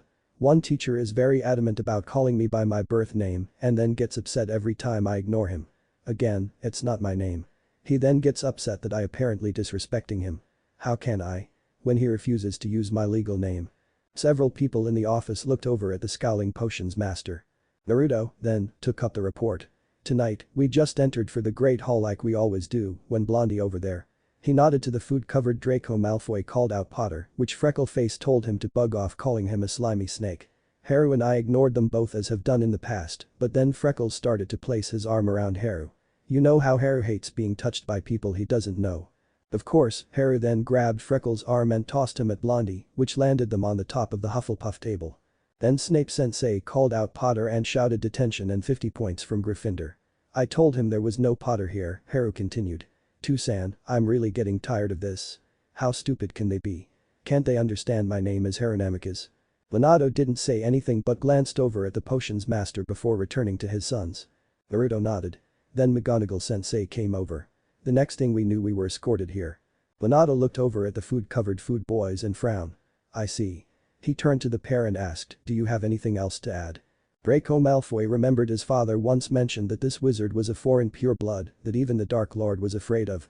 He overheard his father talking to Parkinson's father. That foreign blood traitor took out 20 Death Eaters in a raid and 15 werewolves in mere seconds without getting so much as a scratch. Whatever spell he used, no one could get a spell off as he moved through the ranks that night. The blonde paled as he looked up at the tall wizard and gulped. He was ready to invoke his father, but the words died on his tongue. Maybe riling the pair of Gryffindors up was a bad idea. He hadn't been able to get a rise out of Potter since that first day. Of course, the weasel was easy. Ron Weasley paled. This guy was more scary than his mother, and that is saying something. Now see here. Snape snarled, breaking into Draco's thoughts. This is a school matter. Minato smiled as he raised an eyebrow. What school matter? My son's right. There's no Potter attending this term. He has been very patient with everyone and according to the letters and reports he is sending home, it seems that the staff isn't doing their job. And in all fairness, you are ignoring the problem. This is unforgivable. My sons have a right to defend themselves, which they did. He glared at the adults if they were the ones in trouble. I have legally adopted Haru and he now bears my name. You need to let go this idea that Harry Potter exists anymore. Albus Dumbledore just sat behind his desk, stroking his beard, allowing his two head of houses take up the argument. But he is Harry Potter, Ron Weasley piped in. He's the boy who lived. He can't change his name. See Toussaint. That's what I have to deal with, Harry whined, they want to run my life. Who I am. How I need to act or who I can associate with. It's my life. For Kami's sake. I don't want to be Harry Potter. It is not who I am. If I may, Professor McGonagall spoke up, looking a bit pained. If you will note, the 50 points from Mr. Namikaze did not register on the points counter. Hogwarts doesn't recognize that a Harry Potter is attending this term. The headmaster frowned as his hand stilled on his beard, then reached behind him to the book of enrollment. He opened it up to where Harry Potter's name would be located. Then he sighed as he closed the ancient tome. While the headmaster was checking in the book, Minato did a quick hand signal to the boys. They nodded and turned back to the headmaster. I'm afraid that you're right, Minerva, Albus said, with a very disappointed sigh. There is no Harry Potter attending this term. Magic recognizes him as Harry James Potter Namikaze. Both Malfoy and Weasley shouted in dismay. Snape snarled as the heroine Naruto grinned. However, we do frown on violence here at Hogwarts, the headmaster chided, peering over the rim of his glasses at the brothers. But it was self-defense. Weasley was going to put his hands on me. Harry said. I acted in instinct, like Toussaint taught us. Weasley was in my blind side. I didn't know what he was going to do. I acted as if I was being attacked. We may be Gryffindors. But we are not friends. I don't hang out with him or anything. He can't even get my name right. Why would he put his hands on me? Naruto nodded. That is so, Toussaint. Harry didn't start anything, he just finished it. As you told us, Tebeo. Minato turned to Albus and raised an eyebrow and a slight smile. Well. In the end, Harry lost 10 points for destroying the Hufflepuff's dinner. No detention. Ron Weasley and Draco Malfoy lost 10 points each for not respecting personal space and another 10 for name-calling and detention with Professor McGonagall. Draco Malfoy swore, my father would hear about this. This is unfair. Minato smiled slightly. Please, Draco-kun. You do that. He's been avoiding me. I would love to sit down with him. Draco gulped as he took in the man's dragon-like look. Ron Weasley grumbled as he realized something very important. Dinner's almost over. All 4 boys were dismissed so that they could eat. Once the door was closed behind them, Minato turned to the staff. The calm facade that he adopted during the meeting fell away and the shinobi that had the flea on sight. Order in the bingo books back in the elemental nations was present. Suddenly a heavy aura flooded the office. Minato had not been pleased with the situation. Both Severus Snape and Minerva McGonagall took a step backwards, almost falling to their knees. Several of the portraits felt the pressure and started to protest or just abandon their frames. Headmaster, you were warned, he said with a cold but pleasant voice. If I find that you are allowing staff members abuse my sons, I will step in and take action. He looked over at the potions master. Already I am getting letters from Haru-kun that potions is difficult as the sensei isn't being professional in his teachings. He had been looking forward to potions as it was his mother's favorite subject. To find it lacking was disappointing. You have no proof. Snape growled, trying to stand against the pressure. Minato smiled. What makes you so sure I don't already have that, sensei? Minato's voice took on a hard note before changing his tone. Remember, I will not tolerate any schemes involving my sons. They are very precious to me. If I have to come back, then I will take steps. He made a hand gesture and disappeared in a yellow flash. The pressure ended with the blonde's departure. Albus? How did he do that? Minerva asked, unnerved as she grabbed the cover of his desk to help her stand. Severus Snape snarled as his courage returned, standing. If he thinks he can get away with that. Minerva snarled, Severus. I warned you. That boy wasn't raised in the shadow of James Potter. You will be professional in your dealings with him or you'll answer to me. Minerva, please, Albus again tried to rein in both his professors. Severus, if he comes after you, I can't protect you. His reputation during the war was very ruthless. Even now, in the ministry his reputation is that of a very driven researcher and a defense master. It is well known that he'll take anyone down if they threaten his sons. As for what he just did, I have no idea. The very angry and upset potions master left the office. The brothers re-entered the Great Hall, arm in arm, laughing about something. A food-clad Draco Malfoy and Ronald Weasley walked in front of them. Neither Namikaze boys refused to allow either of the temperamental boys walk behind them. Hermione waved Naruto and Haru over. So, what happened? Well, we didn't have the 50-point deduction, Haru told her as he sat beside her. And I don't have detention with Snape sensei. I got 10 points for destroying the Hufflepuff table. Those two got 10 points off for not respecting personal space and another 10 points off for name calling. Look, we're hungry, can we eat first? Naruto whined, sitting across for them, reaching for a platter of meat. Haru laughed and bounced a dinner roll off his brother's forehead. You're always hungry. Ani-san, to Bayo. That caused many who were listening to laugh. While they ate, Haru told those who were listening a simple version of what happened. He glossed over the fact that their father arrived and mediated the meeting. You mean that Hogwarts doesn't recognize you as Harry Potter? Hermione asked. Nope, Haru replied, popping the P. It's as I said, I'm Harry James Potter Namicus. Magic says so. There were gasps and sounds of disbelief from the students listening in to the conversation. Ron Weasley was too busy stuffing his face to reply. The green-eyed Gryffindor scowled and told them, so get over yourselves. That's why I've stopped answering to that name. If people don't get it, then it's their problem. Not mine. Later that evening, in their makeshift dojo with Professor Flitwick, Naruto pulled out one of his father's tri-pronged kunai and threw it at the nearby wall. Nice shot, Anayasan. Haru shouted. Naya. I was aiming higher. Hello, boys, came their father's voice behind them. Phileas Flitwick gave a start. No one could apparate or use a portkey into Hogwarts. He had not been in the meeting in the headmaster's office and hadn't seen the arrival of the man. Dusan, this is Flitwick sensei, Haru introduced. He's been helping us in our training. Minato smiled and gave a slight smile to the very confused teacher. Arigato, sensei, for helping my boys. They can be quite the handful. The next hour the trio filled in the charms mastered the ins and out of chakra and Kekkei Genkai. What wasn't mentioned was how the tall blonde entered the heavily warded castle. Then the conversation turned to lessons and how the boys were coping being away from home. Later it was a very tired but happy pair of boys that headed back up the dorm stairs to their beds. They hope things will be better now that their father could come if they needed him. Chapter 12. The castle was gearing up for Halloween. Huge magical pumpkins decorated the floor of the Great Hall and from its the ceiling, paper bats flitted around the hanging candles. One or two would flutter down to scare a student or two. Both Namika's boys grew very quiet as Halloween grew near.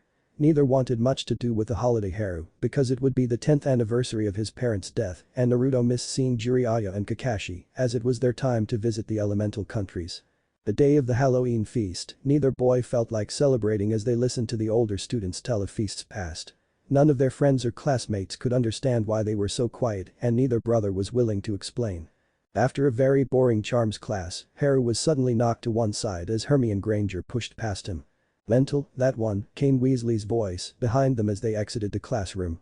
Naruto started to round on the redhead when Haru stopped him. Leave him. We need to find Granger. Why? Asked Seamus Finnegan, another first-year Gryffindor.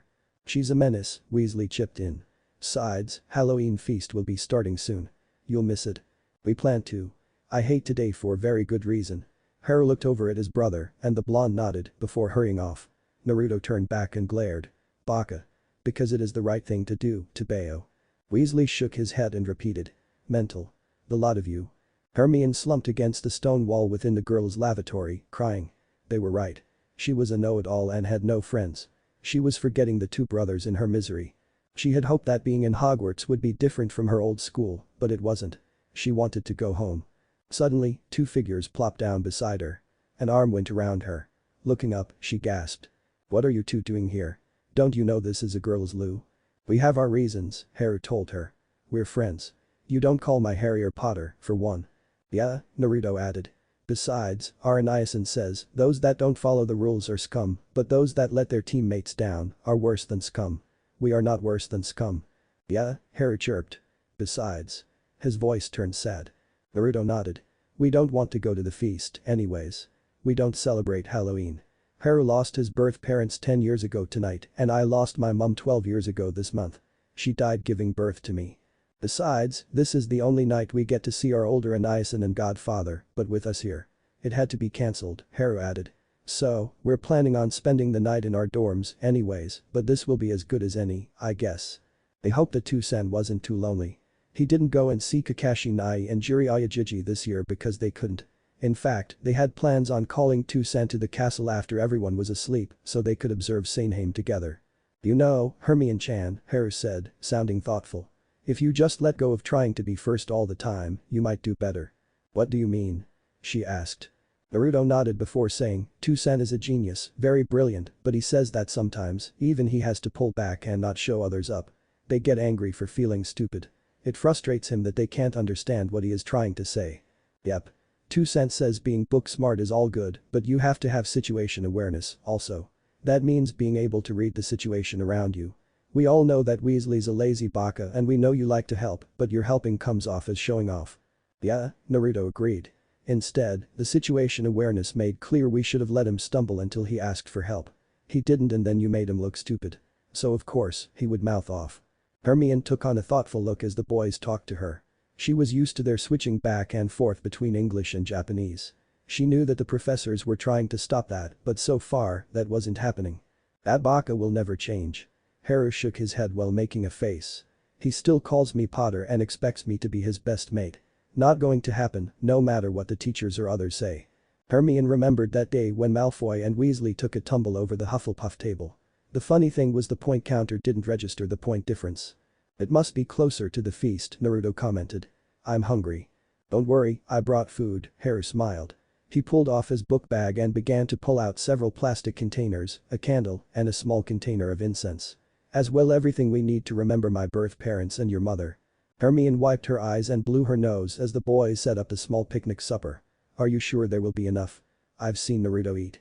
Oh Naruto protested, causing the other two to giggle. They were just starting to light the candle so they could say any prayers when there was a loud thumping noise in the hallway that was coming closer. The Halloween feast was starting when Neville noticed that the Namikaze brothers and Hermione Granger weren't there. Lavender Brown mentioned she saw the know-it-all duck into a girl's lavatory. However, no one seemed too concerned. After checking with the other first years, Neville started to stand to report it to a prefect when Professor Quirrell burst through the great doors. Troll in the dungeon. Thought you should know. Then he fainted. Neville's report was dismissed before he could say anything. The boys, sensing the danger as they had been trained to, leaped to their feet, pulling out their kunai. Naruto made several clones as Haru weaved a spell to protect Hermione. A golden dome-like shield formed around her. Hermione, stay here, Haru told her. You'll be safe. Hermione frowned. I can help. No, you can't, Haru informed her. Naruto and I have been taking defense lessons since we were 5. It's best that you stay as you are. The huge troll roared and charged at the trio. 2 of Naruto's clones jumped in front of the dome-like shield as Haru pulled a very familiar tri-pronged kunai. 0. Minato was indeed home and feeling a bit lonely. He had told the pair from Leaf that he and the boys would not be there this year. They started their Keki Genkai training that year. Although the boys were advanced for their age, they still had to go because Haru's birth parents wished him to go. Haffy had outdone herself for dinner, but it was too quiet without the boys' chatter about their day. Sirius was quietly getting drunk in the basement, thus missing the delicious food laid out. After leaving the table, the tall blonde decided to go over some reports in his office and maybe work on a new seal project. He glanced up at the clock as he waited for the boys to call him. They would later celebrate Sanheim together. Still too early. It was Haru's 10th year without his parents. They had planned a special ceremony for it. Suddenly, he felt the call. He stiffened in concern. It was too early. According to the time, they should be sitting down for dinner. He frowned as he grabbed up his white cloak that had his spare weapons and wand in and left with a yellow flash. He arrived, not in the dojo that the boys had set up to train in, but a girl's loo. Minato turned as he heard a deafening roar. Kami above. How did that get into a school of children? Haru was guarding a girl who was safe behind a golden dome as Naruto was facing off with a troll with several of his clones. This was almost as bad as when the Nine Tails tried to destroy Konoha, he thought as he took in the situation. Although he was proud at the teamwork the boys were doing, as a father, he was appalled. They were only 11 and not even in the academy yet.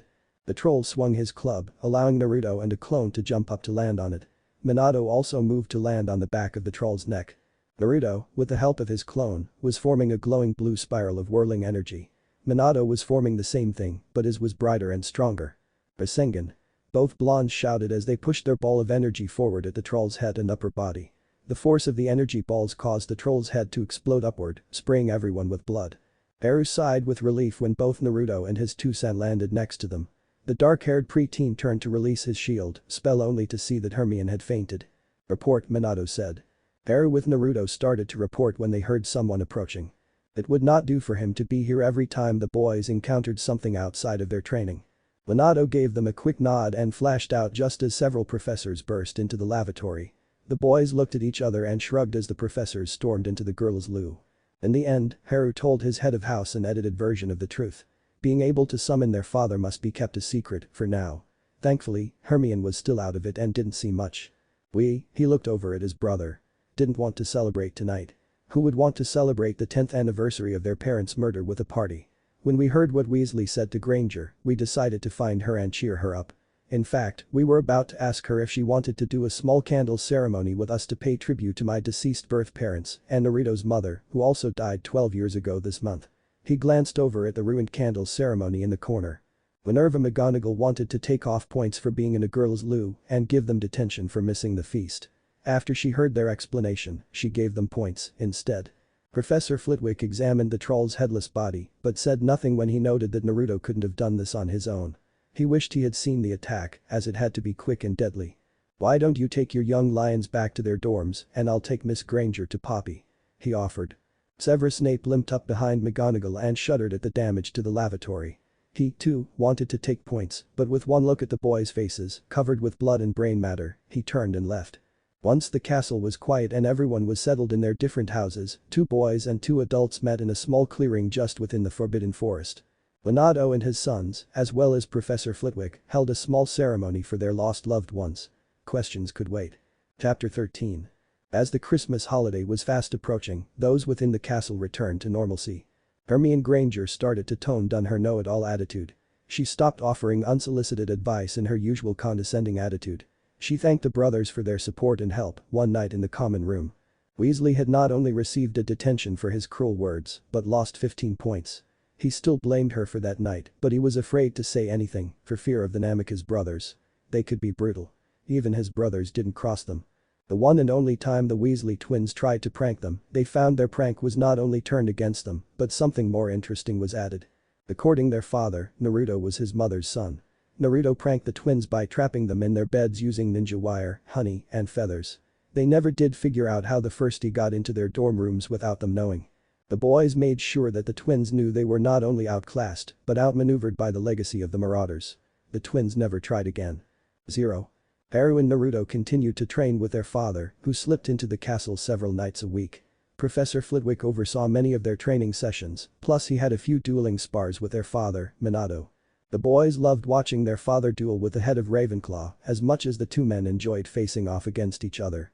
The boys still ignored most of the politics between the purebloods against the Muggle-borns and between the Gryffindor and Slytherin. They refused to get involved. Harry didn't get placed on the Gryffindor Quidditch team. He just wasn't interested, despite his head of houses and the Quidditch captain, Oliver Wood's insistence. He just wasn't interested in the sport. Of course, his house didn't appreciate that he turned down the position as seeker. Draco Malfoy continued to make a pest of himself even after the boys pranked the stuffing out of him. The blonde Slytherin was being very Slytherin about it. "You would think he's more Gryffindorish than Slytherin, don't you think?" Haru asked Naruto in front of several Slytherins. They didn't take that comment well, but couldn't deny the truth of it. "Yeah," Naruto agreed. "He's not very cunning, is he?" Weasley's mouth got him in a lot of trouble several times since that Halloween. Plus, he was lazy, had no manners, and was rude to everyone that didn't fit his ideals. He insisted that he was Haru's best mate, no matter what Haru said about it. It got to the point where Ron Weasley became the second most pranked first-year student after Draco Malfoy.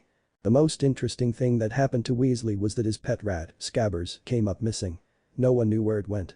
Many of the girls in Gryffindor threatened the twins and their little brother dire consequences if they found it among their things. After that, the twins couldn't help but back off. "We are in the presence of pranking greatness, brother mine," one said. "Yes, Gred, we are. Who knew that 2 little firsties were related to great ones? Please give back Scabbers," they begged. "It's a pet. You shouldn't prank a pet." Harry shrugged. "We don't have it. Sorry. Even we know that pets are sacrosanct. Sorry, but we just don't have it." It was getting close to the Christmas holes. Albus Dumbledore had to revise his plans. Since the beginning of the school year, he had been on the back step. Someone had foreseen and disrupted Dumbledore's plans for everything that was happening. It started when Harry Potter hadn't shown up for the welcoming feast. Then Minato Namikaze informed him that he had adopted Harry and changed his name. The goblins audited the Potter accounts and demanded all outstanding keys be returned. Thankfully, he didn't dip into those accounts, except for sending monies to the Dursleys and Mrs. Fig for Harry's benefit. Dumbledore never knew that they hadn't gotten said money, as Minato had stopped it once he became Harry's legal guardian. The goblins were also wanting everything that belonged to Harry that he and the Ministry had in their possession. That meant he had given back James' cloak, James and Lily's wands, and several tomes he had taken from their estate. Then there was Sirius Black. The man was innocent and had never received a trial. Dumbledore's plan for his continued incarceration was completely destroyed, especially when Peter Pettigrew turned up naked as the day he was born, tied to the Ministry's fountain with his dark mark showing for all to see. 2 wands were found on Pettigrew's person and were snapped on the ground below him. Too many people saw it to hush it up. Pictures appeared in the Daily Prophet with a letter by both Harry and Black challenging the Ministry to prove his guilt, since he never had a trial. Harry asked for a copy of his magical sworn godfather's trial transcript to be read to him in front of the Wizengamot. Said trial was still pending. Then, there was the troll incident. Albus shuddered as he remembered seeing the headless body and wondered how 2 first-years managed to kill it. Miss Granger had no memory of it, being so traumatized by the experience. The boy's explanation sounded feasible, but there was something off about it. He viewed the situation several ways, but their description was always too pat. Now it was coming close to Christmas. He really wanted to keep Harry here at the castle, but he knew that his adoptive father would never allow it. Albus thought he could manage to salvage a part of his plans. He just needed for the boy to stay. But how? He looked at the embedded kunai behind his desk and scowled. He had tried several spells and even tried pulling it out, but nothing worked. He wished he knew how it worked. He didn't know what to make of it. There were no spells on it. However, he did notice the runes, and even they defeated him. Just how did that man use that strange dagger to get into Hogwarts? Minato had the feeling that the headmaster would try something over the Christmas holidays. He was certain of it. It would be what he would do. However, he was certain the old wizard would use someone instead of doing it himself. So the night before the boys were daring to return home, he discussed his plan with them after their training. After he went over everything, he asked if they understood. Got it, Toussaint, both boys agreed. They were looking forward to pranking the headmaster. Breakfast was over. The boys were coming down from their dorm to get their trunks when the headmaster stopped them. "Harry, my boy, could you come to my office for a moment?" Albus asked. Harry ignored the headmaster as he continued past him. Time and time again, the headmaster had been warned that he would not answer to anything but Haru. "Sorry, Haru, my boy. It won't be long. You can run along, Mr. Namikaze. He'll join you later." "Where Haru goes, I go," Naruto informed him stubbornly. Albus couldn't dissuade him, either. Both boys dropped their trunks at the bottom of the stairs and started to follow the headmaster. Once in his office, Albus informed them that he was revoking Haru's permission to go home. "It's for the greater good, my boy. I'm sure your father will understand." Haru looked at Naruto, who looked back. Looks like Toussaint was right. "Sorry, sir, but we are going home for the Christmas holes. Toussaint has plans for us," Naruto said as the boys moved together. Haru pulsed at the embedded tri-prong kunai behind the headmaster's desk. Albus pulled out his wand and fired off a stunner. When the spell froze both boys, there was a poofing sound. Smoke erupted from where the boys stood, causing him to pause for a second. What in Merlin's name just happened? Suddenly, there was a familiar flash of yellow, and Albus sighed. Why couldn't anyone understand that his plans were for the greater good? On the train ride home, Haru and Naruto were enjoying their friendship with Neville and Hermione when Naruto stiffened. "I take it, Toussaint had been right?" Haru asked. Naruto nodded. "Toussaint is probably with him now." Hermione and Neville exchanged a glance as the boys giggled at the thought. Whatever their father did, it had been quick, for he was waiting for his sons at the station. Albus sighed at his ruined desk. The interesting thing about it. Minato hadn't used any magic that he could detect. He did a few hand gestures and a bolt of lightning erupted from his hand. His beautiful antique desk hadn't stood a chance. What must he do to get everyone to understand he was only doing what's best for everyone? Harry needed to be under his leadership if the wizarding world had any chance at all. Just then, his flu flared. Now what? Minato was patiently waiting for them on the platform when the Hogwarts Express pulled into King's Crossing Station while chaos erupted around him.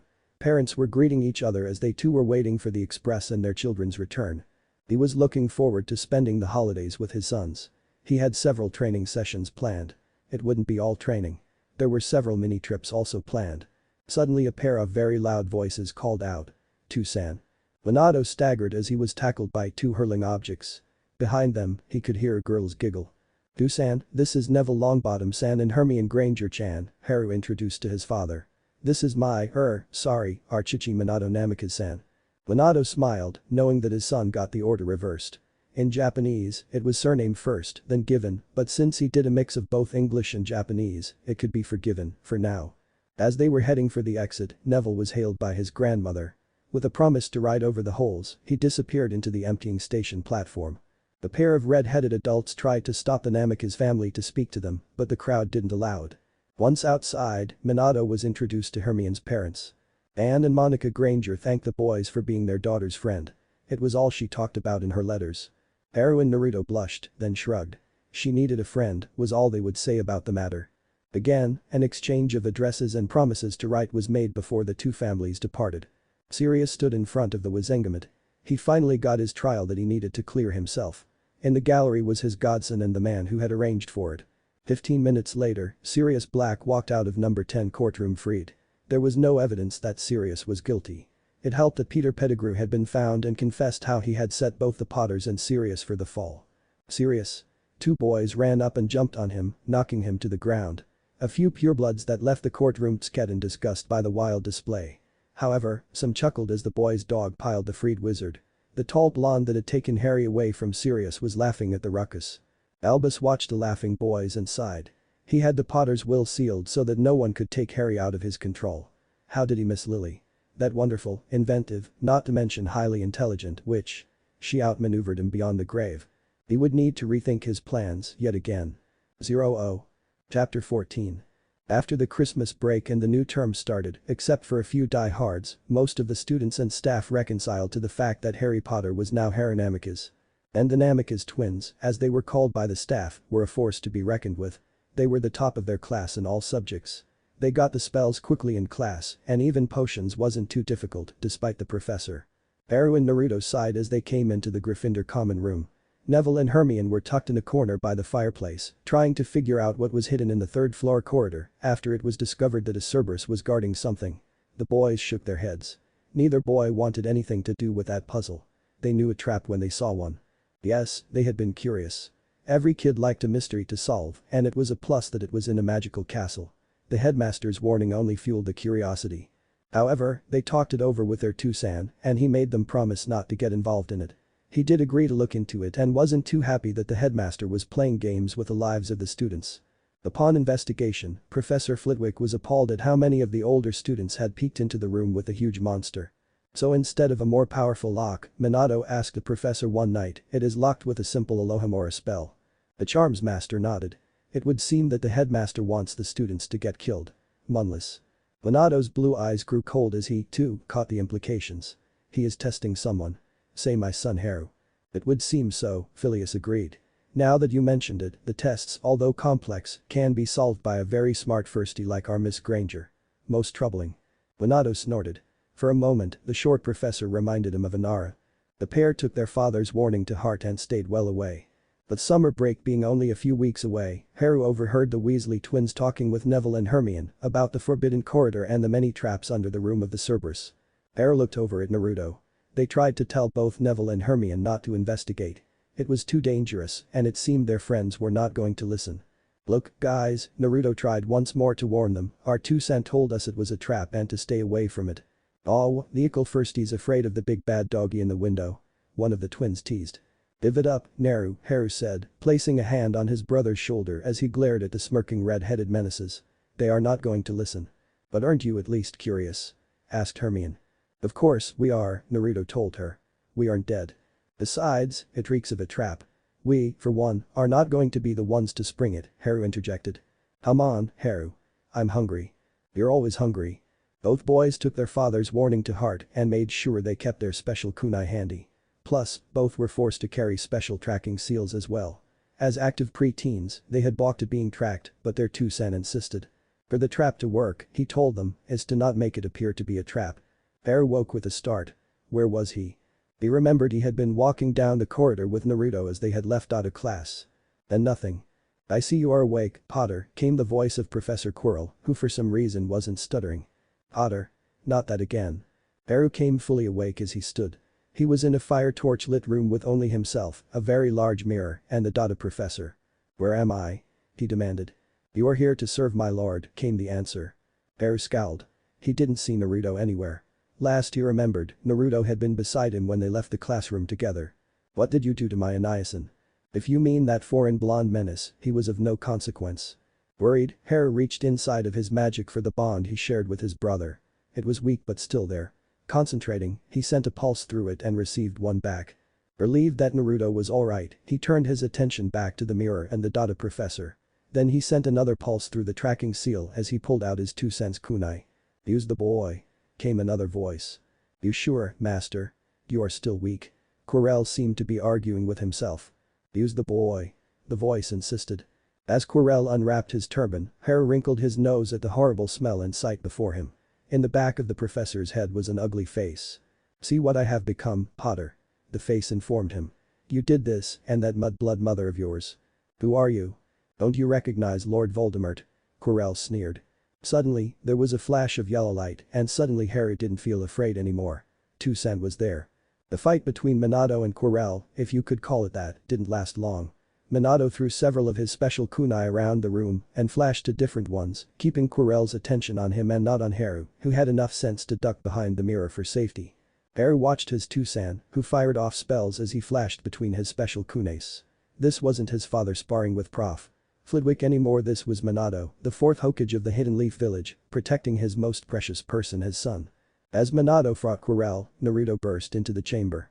He launched himself into the air only to land next to his brother. Both boys took a fighting stance but stayed away from the fight. Haru looked over at the mirror. There was something about it that Quirrell wanted. He walked over and stood in front of it. It didn't take long for him to decipher the meaning of the sentence over it. "Show me my desire." He took the tri-prong kunai and pouring it with chakra and threw it at the mirror. It couldn't stand up to the chakra within the weapon and shattered into many chunks of glass. The Dark Lord heard the sound and turned, letting out a scream of rage, shouted, "Avada Kedavra." Haru dived to the floor and came up with a large piece of mirror shard. Naruto and Minato raced to stop the duel only to pause. As Haru brought the large shard of the broken mirror in front of him, just as the sickening green death spell raced towards it. The shard caught the sickening green spell and reflected it back to the caster. If Quirrell had the Dark Lord's wand that had the other phoenix feather, he may have had a chance of winning. However, the reflected spell caught the possessed wizard and threw him backwards against the stone wall as it enveloped him. Being trained in a different discipline had given Haru a better sense of situation awareness and knowing when and where to use his strengths. It surprised all, as he blocked the unblockable curse with such a simple non-magical trick. Quirrell may be dead, but Voldemort wasn't. He rose as a black cloud out of the dead body. The blackened face formed within the cloud, roaring his displeasure at being forced out of his host. It was a very determined and angry young wizard who wasn't about to give up his family that stood and faced him. Naruto jumped in front of his little brother as a blue swirling ball of energy formed in his dominant hand. He pumped his magic as well as his chakra. "No one messes with my Itato. Take this." Rasengan. "Haru not to be outdone," shouted Glacius. Haru's spell hit first, freezing the black cloud. Naruto's thrown ball of blue energy hit the block of black eyes, shattering it. Minato stood back, watching the tableau between his sons and the Dark Lord. He was very proud of how well they worked together to defeat a common enemy. He was also thankful for Sirius teaching them beyond the first-year spells. Now it was his turn before the cloud could reassemble. He did the hand signs that he had once used that horrible night. Suddenly, the room grew very cold and the only light was from the fire and spell work. Minato pulled a pair of boys behind him as they watched the black cloud pieces once more rise from the melting ice, forming once more into an inky black cloud. Minato gave a formal bow to the spirit as it turned to the black cloud and placed his bony hand above it. "Did you think splitting your soul would keep you here?" With the other hand, the Shinigami opened it palm up. From Haru's forehead came black ichor. The preteen screamed in pain and collapsed into Minato's arms. From a hidden room high within the castle, a diadem sat forlorn on a dusty perch. It gave off a green light and a black ichor rose from it, only to disappear. The same happened to a diary in a safe room in Malfoy Manor. A cup in a vault in Gringotts. And a ring under a floorboard in a dilapidated cottage. And a locket in a forgotten townhouse in London. The snake hunting in the wilds of Albania paused for a moment before returning its hunt for food, never knowing how close it came to being killed. As each drop of black ichor left their hidden containers, it would reform on the open palm of the Shinigami. Once all 6 formed, the Shinigami swiftly popped them into his mouth. "No!" shouted Dark Lord Voldemort, but before he could figure out where to go next, the Shinigami reached out and took both Quirrell's hovering soul, as well as the last bit of Riddle's soul. Minato wanted to hide his sons from the scene in front of him, but as a shinobi, death, as well as life, was just a part of that life. He felt vindicated. He had fulfilled his part of the deal he had made all those years ago. "Our deal is completed, Namikaze Minato. Even though you disregarded some aspects of our deal, you still completed it. I release you from it. The barrier between this world and yours is gone." Once the Shinigami was done, he turned to the trio. My thanks. Now, as a reward and in time you will need it. The death spirit placed a hand on both Naruto's and Haru's heads. Both boys glowed with a red light that blinded the trio. When the Shinigami had sealed the 9 tails within Naruto, his son's chakra coils were underdeveloped, but only half of the 9 tails could be sealed. When the light faded, so had the Shinigami. Minato groaned as he came to. They were still in the chamber and it was in ruins. The fires had burned themselves out, as there were very few burnable items to begin with. Beside him were his 2 boys. A quick examination showed them to be exhausted but fine. The biggest surprise was Haru's chakra's pathways. They had been enlarged. Then he gasped in shock. The same seal that Naruto had was on his second son. Haru had also become the Jinchuriki of the second part of the 9 tails chakra. Whereas Naruto held the yang part of the 9 tails, now Haru held the yin part. What that meant only time will tell. Minato groaned and silently thanked the Kami's that his beloved late wife was still dead, for she would have killed him, believe it. Chapter 15.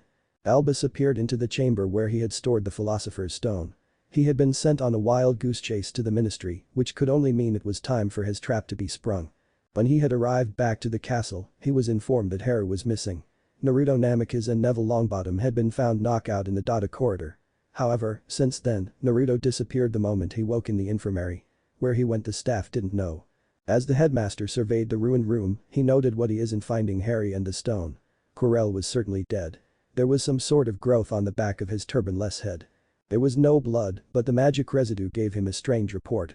Quirrell's wand registered that he did fire off the killing curse. Harry? Where was he? Who was here with him? He couldn't get a sense of any other magic.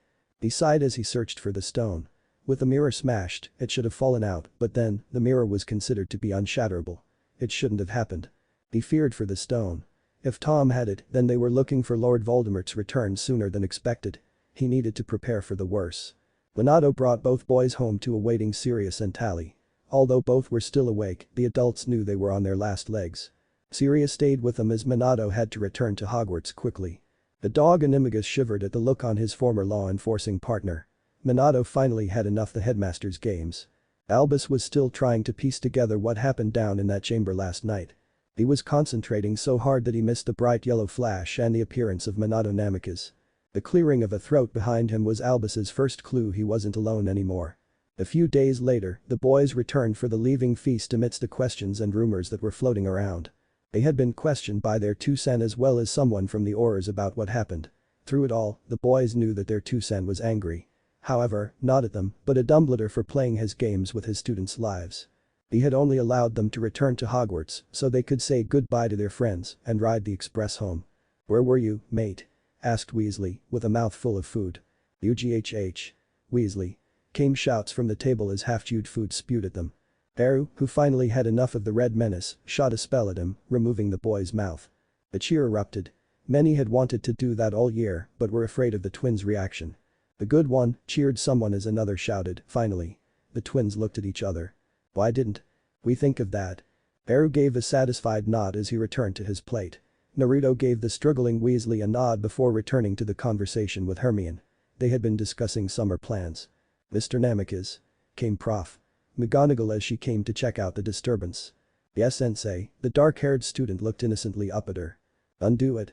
5 points for hexing a fellow student. Only if he promised to chew his food before he speaks. You would think at 11, going on 12, he would have better manners than he does." Haru glared at the smug look Weasley, the youngest, was giving him. "Although you have a good point, we do not hex a fellow student," she informed him, sternly. Haru sighed and muttered Mendakusai as he undid the spell. "If he talks with his mouth full again, I wouldn't be responsible for what others will do to him. We are fed up with his poor manners, and this is, after all, the leaving feast, and you cannot assign us detention, especially the leaving 7th years." The gasp rang through the table as several of the older students nodded. Percy Weasley, who had fetched the professor on his youngest brother's behalf, looked at the other 7th years and sighed. There was no way he could continue protect his baby brother against his whole house, and the twins were grinning evilly. "Oh." Ron Weasley found himself unable to finish his meal. After a year of putting up with his ill manners, his dorm mates had finally had enough. Upon reflections, this year hadn't been the best. He wasn't the best mate to Harry Potter, the boy who lived like his mother and Dumbledore wanted. This Potter wasn't anything like the books or what the headmaster had told them. Harry Potter wasn't even Harry Potter anymore, for Merlin's sake. All of his plans were in ruins. His mother wouldn't be happy with this. Then there was Potter's so-called brother. That kid was a menace, in his opinion. Whoever heard of a name like Naruto? And what's with the two speaking that weird Japo language? Why couldn't they speak English? Satisfied that Percy sixed McGonagall on the prat for hexing him, he returned to his overpiled plate of food. As he stuck his fork into a pile of mushy peas, he watched as it disappeared. Looking up, looked around to see who did that and gulped. Several of the other older students down the table were glaring at him. Many had their wands out and pointed at him. Oh, bugger. He had been warned about his eating habits, but Merlin. He was a growing boy, after all. He needed to eat. The very bruised, bandaged, and tired Alba sat and looked over at the gathered students and mentally sighed. The traps failed to catch Tom.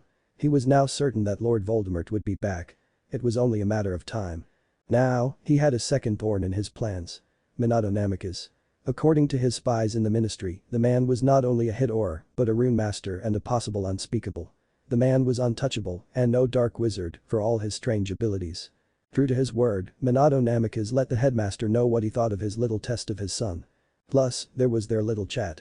It had taken all his wits and skills to keep up with the man, as the angry blonde got his point across in a very violent and pointed way. He barely escaped with his life and magic. Oppie was reluctant to heal him, feeling he deserved most of his injuries with the way he had behaved all term. She decided to do the bare minimum of care. "Maybe you learn for once that you are not Merlin incarnate," was her only comment. If only he had known more about the man before James and Lily died. He would have tried to either convert the man to his cause or departmentalized him. Now his lack of foresight had cost Albus much, including the allegiance of the Elder Wand. The problem was Albus didn't think he would be able to regain the ancient wand back. No. This wouldn't do at all. With a sigh, he looked down at the Gryffindor table and specifically at the two who caused many of his plans to fail or be discarded. He needed this summer to rethink on things. Well, time to award points and close the feast. Thank Merlin, this year was over. Severus Snape sat at the end of the head table to keep an eye on his Slytherins. Many had come to accept that there wasn't a Harry Potter anymore and crossing both Namikaze boys was a very bad idea. Their father was far worse. It had become known that Minato Namikaze was unstoppable with that strange magic that he used. The headmaster had learned that the hard way. He looked over at his godson holding court over the rest of the first years and sighed. What was Lucius thinking by ruining the boy? Draco Malfoy had not finesse or subtlety to build a political base on his own. In all his conflicts with Namikaze, the boy never won. Severus was almost ashamed to acknowledge his connection to the son of his friend. Then there was his dark mark. It was gone. Not faded but gone. He had wanted to tell Albus, but a visit from Namikaze Sr. put a stop to it. Snape-sensei, he won't believe you, Namikaze the Elder informed him the next morning when the blonde came to report that he had come to Hogwarts to take care of whatever test had set up for testing Harry Potter at the beginning of the year. The headmaster has it in his mind that the evil one will return soon and that only because of his age and experience has the skill and knowledge to fight him. Severus gave a snort before replying. Of course, he'll come back. He informed us he took steps. What infuriating to the potions master was the smirk on the blonde's face. Not when the Shinigami wants his soul and took it last night. That is one spirit no one should ever cross. The potions master didn't have anything to say about that. He agreed with Namikaze Albus would only dismiss it out of hand. That morning, the headmaster had called a staff meeting to report that the traps had failed and the stone was missing. The setback, the older wizard announced, dismissing everyone's concern. I will inform the Flammels of the loss of their stone. However, something happened last night that makes me believe this isn't over. We shall see the return of Voldemort soon. Setback, indeed. So, after the students left for the summer, the potions professor returned to his rooms and got drunk, all the while toasting to Harry Namikaze, Lily Potter, and the end of his servitude to the evil wizard. His thoughts turned to Lily's son.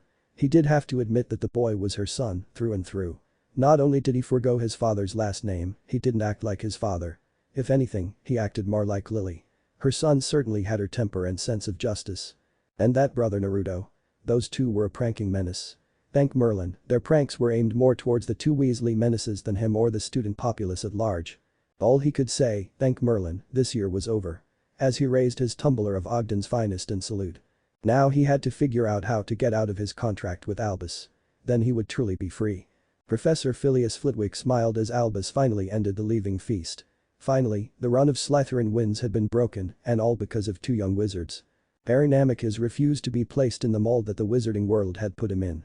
No one could say that boy didn't have a backbone. He knew who he was and no one could gainsay it. His brother was always at his side, fending off most of the hangers-on, which caused many of the Gryffindor and Slytherin losses. But that was how he and his brother were raised. Teamwork. They had each other's back. Their father Minato Namikaze was a teacher as well as a warrior. He was the only wizard that the goblins acknowledged as a true brother of the axe. Even Phileas had gone against him time after time during the year to test himself. He couldn't defeat the man. Those boys of his were also something else. He had tested them in magic, skill and weapons. Minato hadn't skimped on their training. It was regretful that they had sneak around to keep up their training, but they managed. He was honored that they had came to him at the beginning of the year for his help. He will miss them. Chapter 16. Minato stood in front of the stone-lined portal that separated the two worlds he had found himself in. According to his research, it was a permanent portal between this world and home. Although the two worlds were not totally in sync with each other, the portal can still be opened anytime. The best times for the best results were the solstices. Now that he had fulfilled his part of the deal with the Shinigami on raising Harry Potter to fulfill his destiny and dealing with a cheater of death, he could take his family home, including his adopted son, Haru. He was really looking forward to seeing his home again. It didn't help that he wanted to get away from the wizarding world, and especially Dumbledore. The old wizard just could not let go that the evil one was gone for good. Haru and Naruto had made some friends at Hogwarts, but not enough to want to remain behind. Of course, there was no way he was going to tell the old wizard that the Shinigami sealed the other half of the Nine Tails in Haru. That had been a shock, but it did make sense. It was the summer solstice. The lining between the two worlds would be the thinnest. However, the former Hokage had the permission to return to his homeworld with his family. He had planned this night to test that permission. If not, he would have to wait for Sanheim. Besides, he had another reason for this night. The Genin exams. His boys were old enough to take the exams and become full-fledged Genin of the Leaf. In his biased opinion, they had earned their hit I-8. As the sun faded under the horizon and the natural colors of the summer bled out to dark shadows, Minato finally called to his sons who were playing tag with a large black Irish wolfhound among the standing stones and petrified trees. "It's time." The boys grinned as they picked up their packs. The dog changed to Sirius, Haru's godfather, and went to stand by Minato.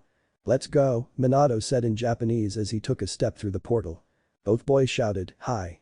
As they stepped through the portal and the changed landscape beyond. Sirius brought up the rear. "Oh." Sirius Black refused to leave his godson's side. He decided that he would be their future tutor in magic. It also could be said that he adored the two boys and refused to be parted from them. He had nothing left in the wizarding world. Now that he was free of all charges, he took up his lordship duties for all of 2 months after he had been cleared of all charges. He did regret leaving his former best friend Moony, but it couldn't be helped. Remus Lupin Moony was very much a Dumbledore's man. He had stayed away from Harry on Dumbledore's order and never made contact with his surrogate godson in the whole time since Prong's death. That was unforgivable in the old Marauder's book. Never mind the fact that Remus would have discovered that Sirius had been free all those years and hiding with Harry. Then there was the Black family fortune. It didn't take him long to unravel the mess that his grandfather had left behind when he passed away some time back. Thankfully, he had never disinherited Sirius, but still the finances were a mess. It did not help that Lucius Malfoy hoped that Draco would inherit the lordship, but with Sirius still alive, Lucius's dreams just went underground. Sirius took great pleasure in dissolving the marriage contract between House Malfoy and House Black for breach of contract. It was an easy matter to give his voting proxy to Andromeda Tonks after he brought her back into the family, returning her inheritance and giving a large dowry to her daughter for bringing back a lost trait to House Black. After spending 3 days with his account manager, Sirius swore he had writer's cramp from all the paperwork he had to fill out. In the meantime, he had to duck Dumbledore during that time, also. The man wanted Sirius to take custody of Harry and undo the adoption. The older wizard wouldn't explain his reasons. He needed Harry to be Harry Potter, the wizarding world's golden boy. What Dumbledore didn't realize was that Sirius had spent several years as the boy's pet dog during the day and tutor at night. He told them stories, acted like a guard dog when needed. He wasn't about to betray his new family. Sirius had no regrets, leaving behind a world that stabbed him in the back. He was going with the family that matters most. Jiraiya was busy writing in a small journal when he heard a small pop beside him. Looking, he spied a small green toad. The toad opened his mouth and ejected a note. "And what do we have here?" he mused as he tossed a bit of Pocky to the toad, who caught it before disappearing. "Sensei. The deal is done. Meet me at where we usually meet in the fall." The white-haired Sannin blinked and then reread the note as a slow grin formed. Well, the Gaki finally did it. The silver-haired masked shinobi was finishing up his mission and was taking his time back to the Leaf Village, very reluctant in returning at the moment.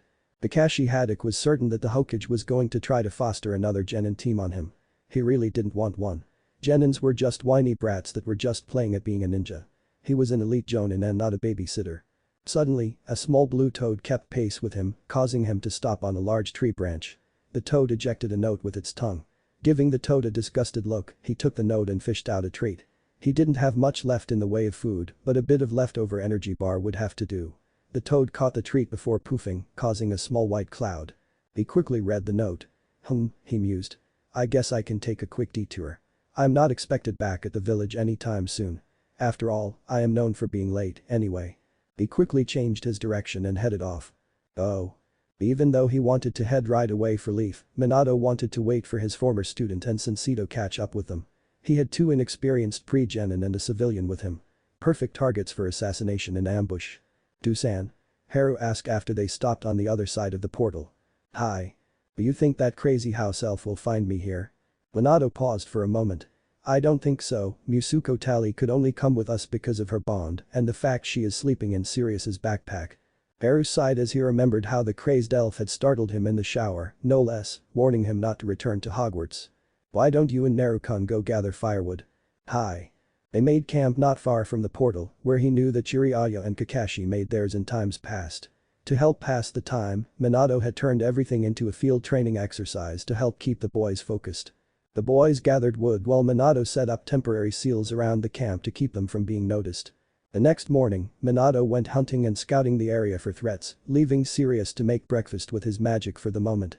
Naturally, they could have let Tally do it, but she was still in a magical sleep until they had a house she could take charge in. As a house elf, she was very sensitive to the move. It was easier on her this way. As they waited for their escorts, Minato turned his thoughts to the last few weeks. It hadn't been much trouble to tenure his resignation with the Aurors and the Ministry. He didn't even try with the Unspeakables. He would keep their secrets and besides, they had a way to contact him if anything happened. He would also send them reports back if he heard anything on this side of the portal. This was a fair exchange, in his opinion. The 2 men arrived the evening of the next day. Haru and Naruto were happy to see that their adopted older brother and uncle of the heart had arrived. Kakashi was very pleased to see them as well. He missed the 2 boys and was disappointed not able to see them last fall, as the boys had to attend school. He tested them during their roughhousing on their tracking and other skills and was pleased at their progress. He was quick to note that Haru was the brains of the pair while Naruto was the heavy hitter. He couldn't wait to take on their training. Maybe he could get Lord Third to let him have the boys as part of his genin team. It was the only way he would take on the babysitting duty. Naruto did, however, surprise him on how many clones he could make. Haru was also learning, but couldn't make as many as his older brother, yet. Although the Shinigami had expanded his chakra coils to accommodate the other part of the fox, the boy just didn't have the reserves that Naruto had. They are going to make fine genin, Jiraiya complimented by his side of the fire after watching them take on Kakashi in a friendly spar disguised as roughhousing. That they are, Minato agreed. Sirius will be their instructor for their Kekkei Genkai. As you know, he's Haru's godfather. Sirius was busy joining in the fun after he had placed seals and spells to hide their presence in the Stone Valley. The whole glen was filled with boys' laughter in the darkness. It'll take about 4 days to get to Leaf from here, barring trouble. We'll have to travel mostly at night, as we will be traveling through some enemy territory, Jiraiya informed him. Minato agreed. Although he was listed as dead, both Jiraiya and Kakashi had huge bounties on their heads if an enemy attacked them. Sirius and the boys would be killed for just being with them. Sirius may have a chance, as he was an Auror and was fully trained with his Kekkei Genkai. But a shinobi he was not. Oh. The group reached the village of the Hidden Leaf several days later. They had to stop a few extra times to deal with bandits, the boys' needs, as well as Sirius's lack of shinobi training. It was to be expected and planned for. Minato smiled down at his village and took a deep breath. Home. He was finally home. The wave of sadness washed over him as the thought of his beloved wife, Kushina, would not be there to greet him. Naruto grimaced. He had no love for the village of his birth, not after the way he had been treated the first 5 years of his life. Don't worry, Musuko, Minato comforted his son by placing a hand on his shoulder. You are stronger and better prepared now. Besides, you have family to support you. Naruto grinned his foxy grin. Believe it. Haru and Sirius looked over the village with a critical eye. It didn't seem too bad to them. Haru vowed that no one will hurt his brother, no one. Neither civilian nor shinobi. 0. The gate guards watched as a party of 6 walked up to them. One of them had on a hooded cloak that kept his face covered. 2 were boys around age 10 to 12. 2 were known to them, Kakashi and Jiraiya. The last was a stranger that a mischievous grin. Yo, Kakashi greeted the guards, signaling an Anbu code. A new family wants to relocate to Leaf. Jiraiya-sama and I are escorting them to the Hokage. I guaranteed them safe passage. One of the guards nodded and pushed over the entrance log for the Jonin to sign. Above them, a cloaked shadow shot off into the air to report in at the tower. 0. Hiruzen Sarutobi was doing the bane of all Hokages everywhere paperwork when an Anbu reported to him about a new family wanting to relocate. One of the men was cloaked and hooded, while the other man was a complete stranger with two boys looking around 10 to 12 years old. Kakashi and Jiraiya-sama are with them. Kakashi flashed an Anbu code of all clear and SS secret, your eyes only. Putting aside the file he was going over, the aged Erd waved his hand over a crystal ball setting nearby. He blinked as he pushed the view of the small family to become larger. The boy. Those whiskers. That blonde hair. It couldn't be. It was reported that the boy had been reported missing 7 years ago. How did he manage to get out of the village without anyone seeing them? Even Kakashi couldn't find him and he was on duty that night. Bear. Send for Ibiki and Inachi. I will need them. An Anbu peeled from the wall and disappeared through the window. He waved the reporting Anbu away to return to his duty. Had Kakashi found him on this last mission? Or did Jiraiya? Who were with them? Who was the other boy? And the two strangers with them? This was a puzzle. Hopefully, a pleasant one. One thing was for certain. The village's Jinchuriki had returned. 0. Chapter 17. The small family was ushered into the Sandame's office with his old student and a very late elite Jonin. Hiruzen Sarutobi, the professor of shinobi, Lord Third Hokage of the Hidden Leaf, was doing his best to defeat his arch-nemesis Paperwork. His day just took a different turn. A familiar shout echoed through his office. Hey Gigi. Naruto slowly entered ahead of his family and waved. Missed me? The old Hokage stood as he could see that the boy was a bit nervous about what kind of greeting he would get from him. Someone had taken the child away when he was 5. The evidence left behind had shown that Naruto had been hurt and hurt badly. He glanced over at the two men and the young boy hiding behind them. How did they enter into this drama? With a smile, Lord Third opened his arms. Naruto-chan, you are a sight for these poor eyes. Jiraiya, where did you find him? And who are these people? Sensei. Jiraiya's serious tone seemed out of place. Sarutobi frowned. His former student wouldn't be so serious unless something happened. Please have all of your Anbu leave. What I have to say is SS rank information. The old Hokage of the Hidden Leaf frowned but nodded as he trusted his former student. He made the signal to dismiss all of his guards. 4 shadows extracted themselves from different parts of the office except for. The Sandame glanced down at the dark-haired boy moved from behind the men to stand in front of them. The boy was looking up at the ceiling and before anyone could react, he threw several shurikens at a spot over the desk. The hand came out and reflected the throwing star as Naruto fired off a red light. The black-clad Anbu with a plain white mask fell stunned from the ceiling. The Hokage told you to leave. How rude. The dark-haired boy shouted at the stunned Anbu. Brute. Jiraiya said, with disgust as he examined the mask. I thought you had disbanded them, sensei. I did, but I knew that Danzo just went underground, came the graveling voice. He and the council managed to cut most of my power, and I didn't have the manpower to clean house after that night. Kakashi wrapped the fallen spy with ninja wire and called in one of the Anbu guards to come back in. Once the spy and the real Anbu left with orders to take the spy to T&I, Hiruzen reactivated the seals to make his office secured. The family watched dark-haired boy for a moment, who finally gave a nod. It's safe. There's no one else listening, yeah, all clear. The hooded man placed a comforting hand on the boy's shoulder before lowering his hood. Well done, Haru, came a voice that the aged Hokage hadn't heard since that terrible night. That was when the third Hokage sat back in his chair in shock because standing in front of him was a ghost spirit. Hello Lord Third. So, let me get this straight. Lord Third reiterated. You never died, Minato. You were thrown out of Leaf and sent to another dimension to help this boy as part of the deal with the Shinigami to seal the Kyuubi into your son. Minato nodded. Naruto rubbed his stomach as Haru moved to stand protectively nearby. He knows. Yes Lord Third. He knows. Naruto and Haru both do. Naruto has even spoken to the Nine Tails and have come to some sort of accord. Hiruzen turned to what he had thought were 2 loyal members of the Leaf. And you knew about this? He accused. Jiraiya nodded while Kakashi stood quietly behind the boys as Minato stepped up. I ordered them not to say anything, Lord Third. I'm still Lord Fourth after all. I never died. I was just exiled by the Shinigami. And it had to be kept a secret for the security of the village and for myself. Minato looked up to where the rude Anbu had once been hiding. We have too many enemies both here and in the other villages that would have tried to keep me out forever if they had a chance. Both Kakashi-kun and Jiraiya-sensei are loyal to Leaf, as you well know. They kept me informed while I raised my sons and waited for the day we all could return.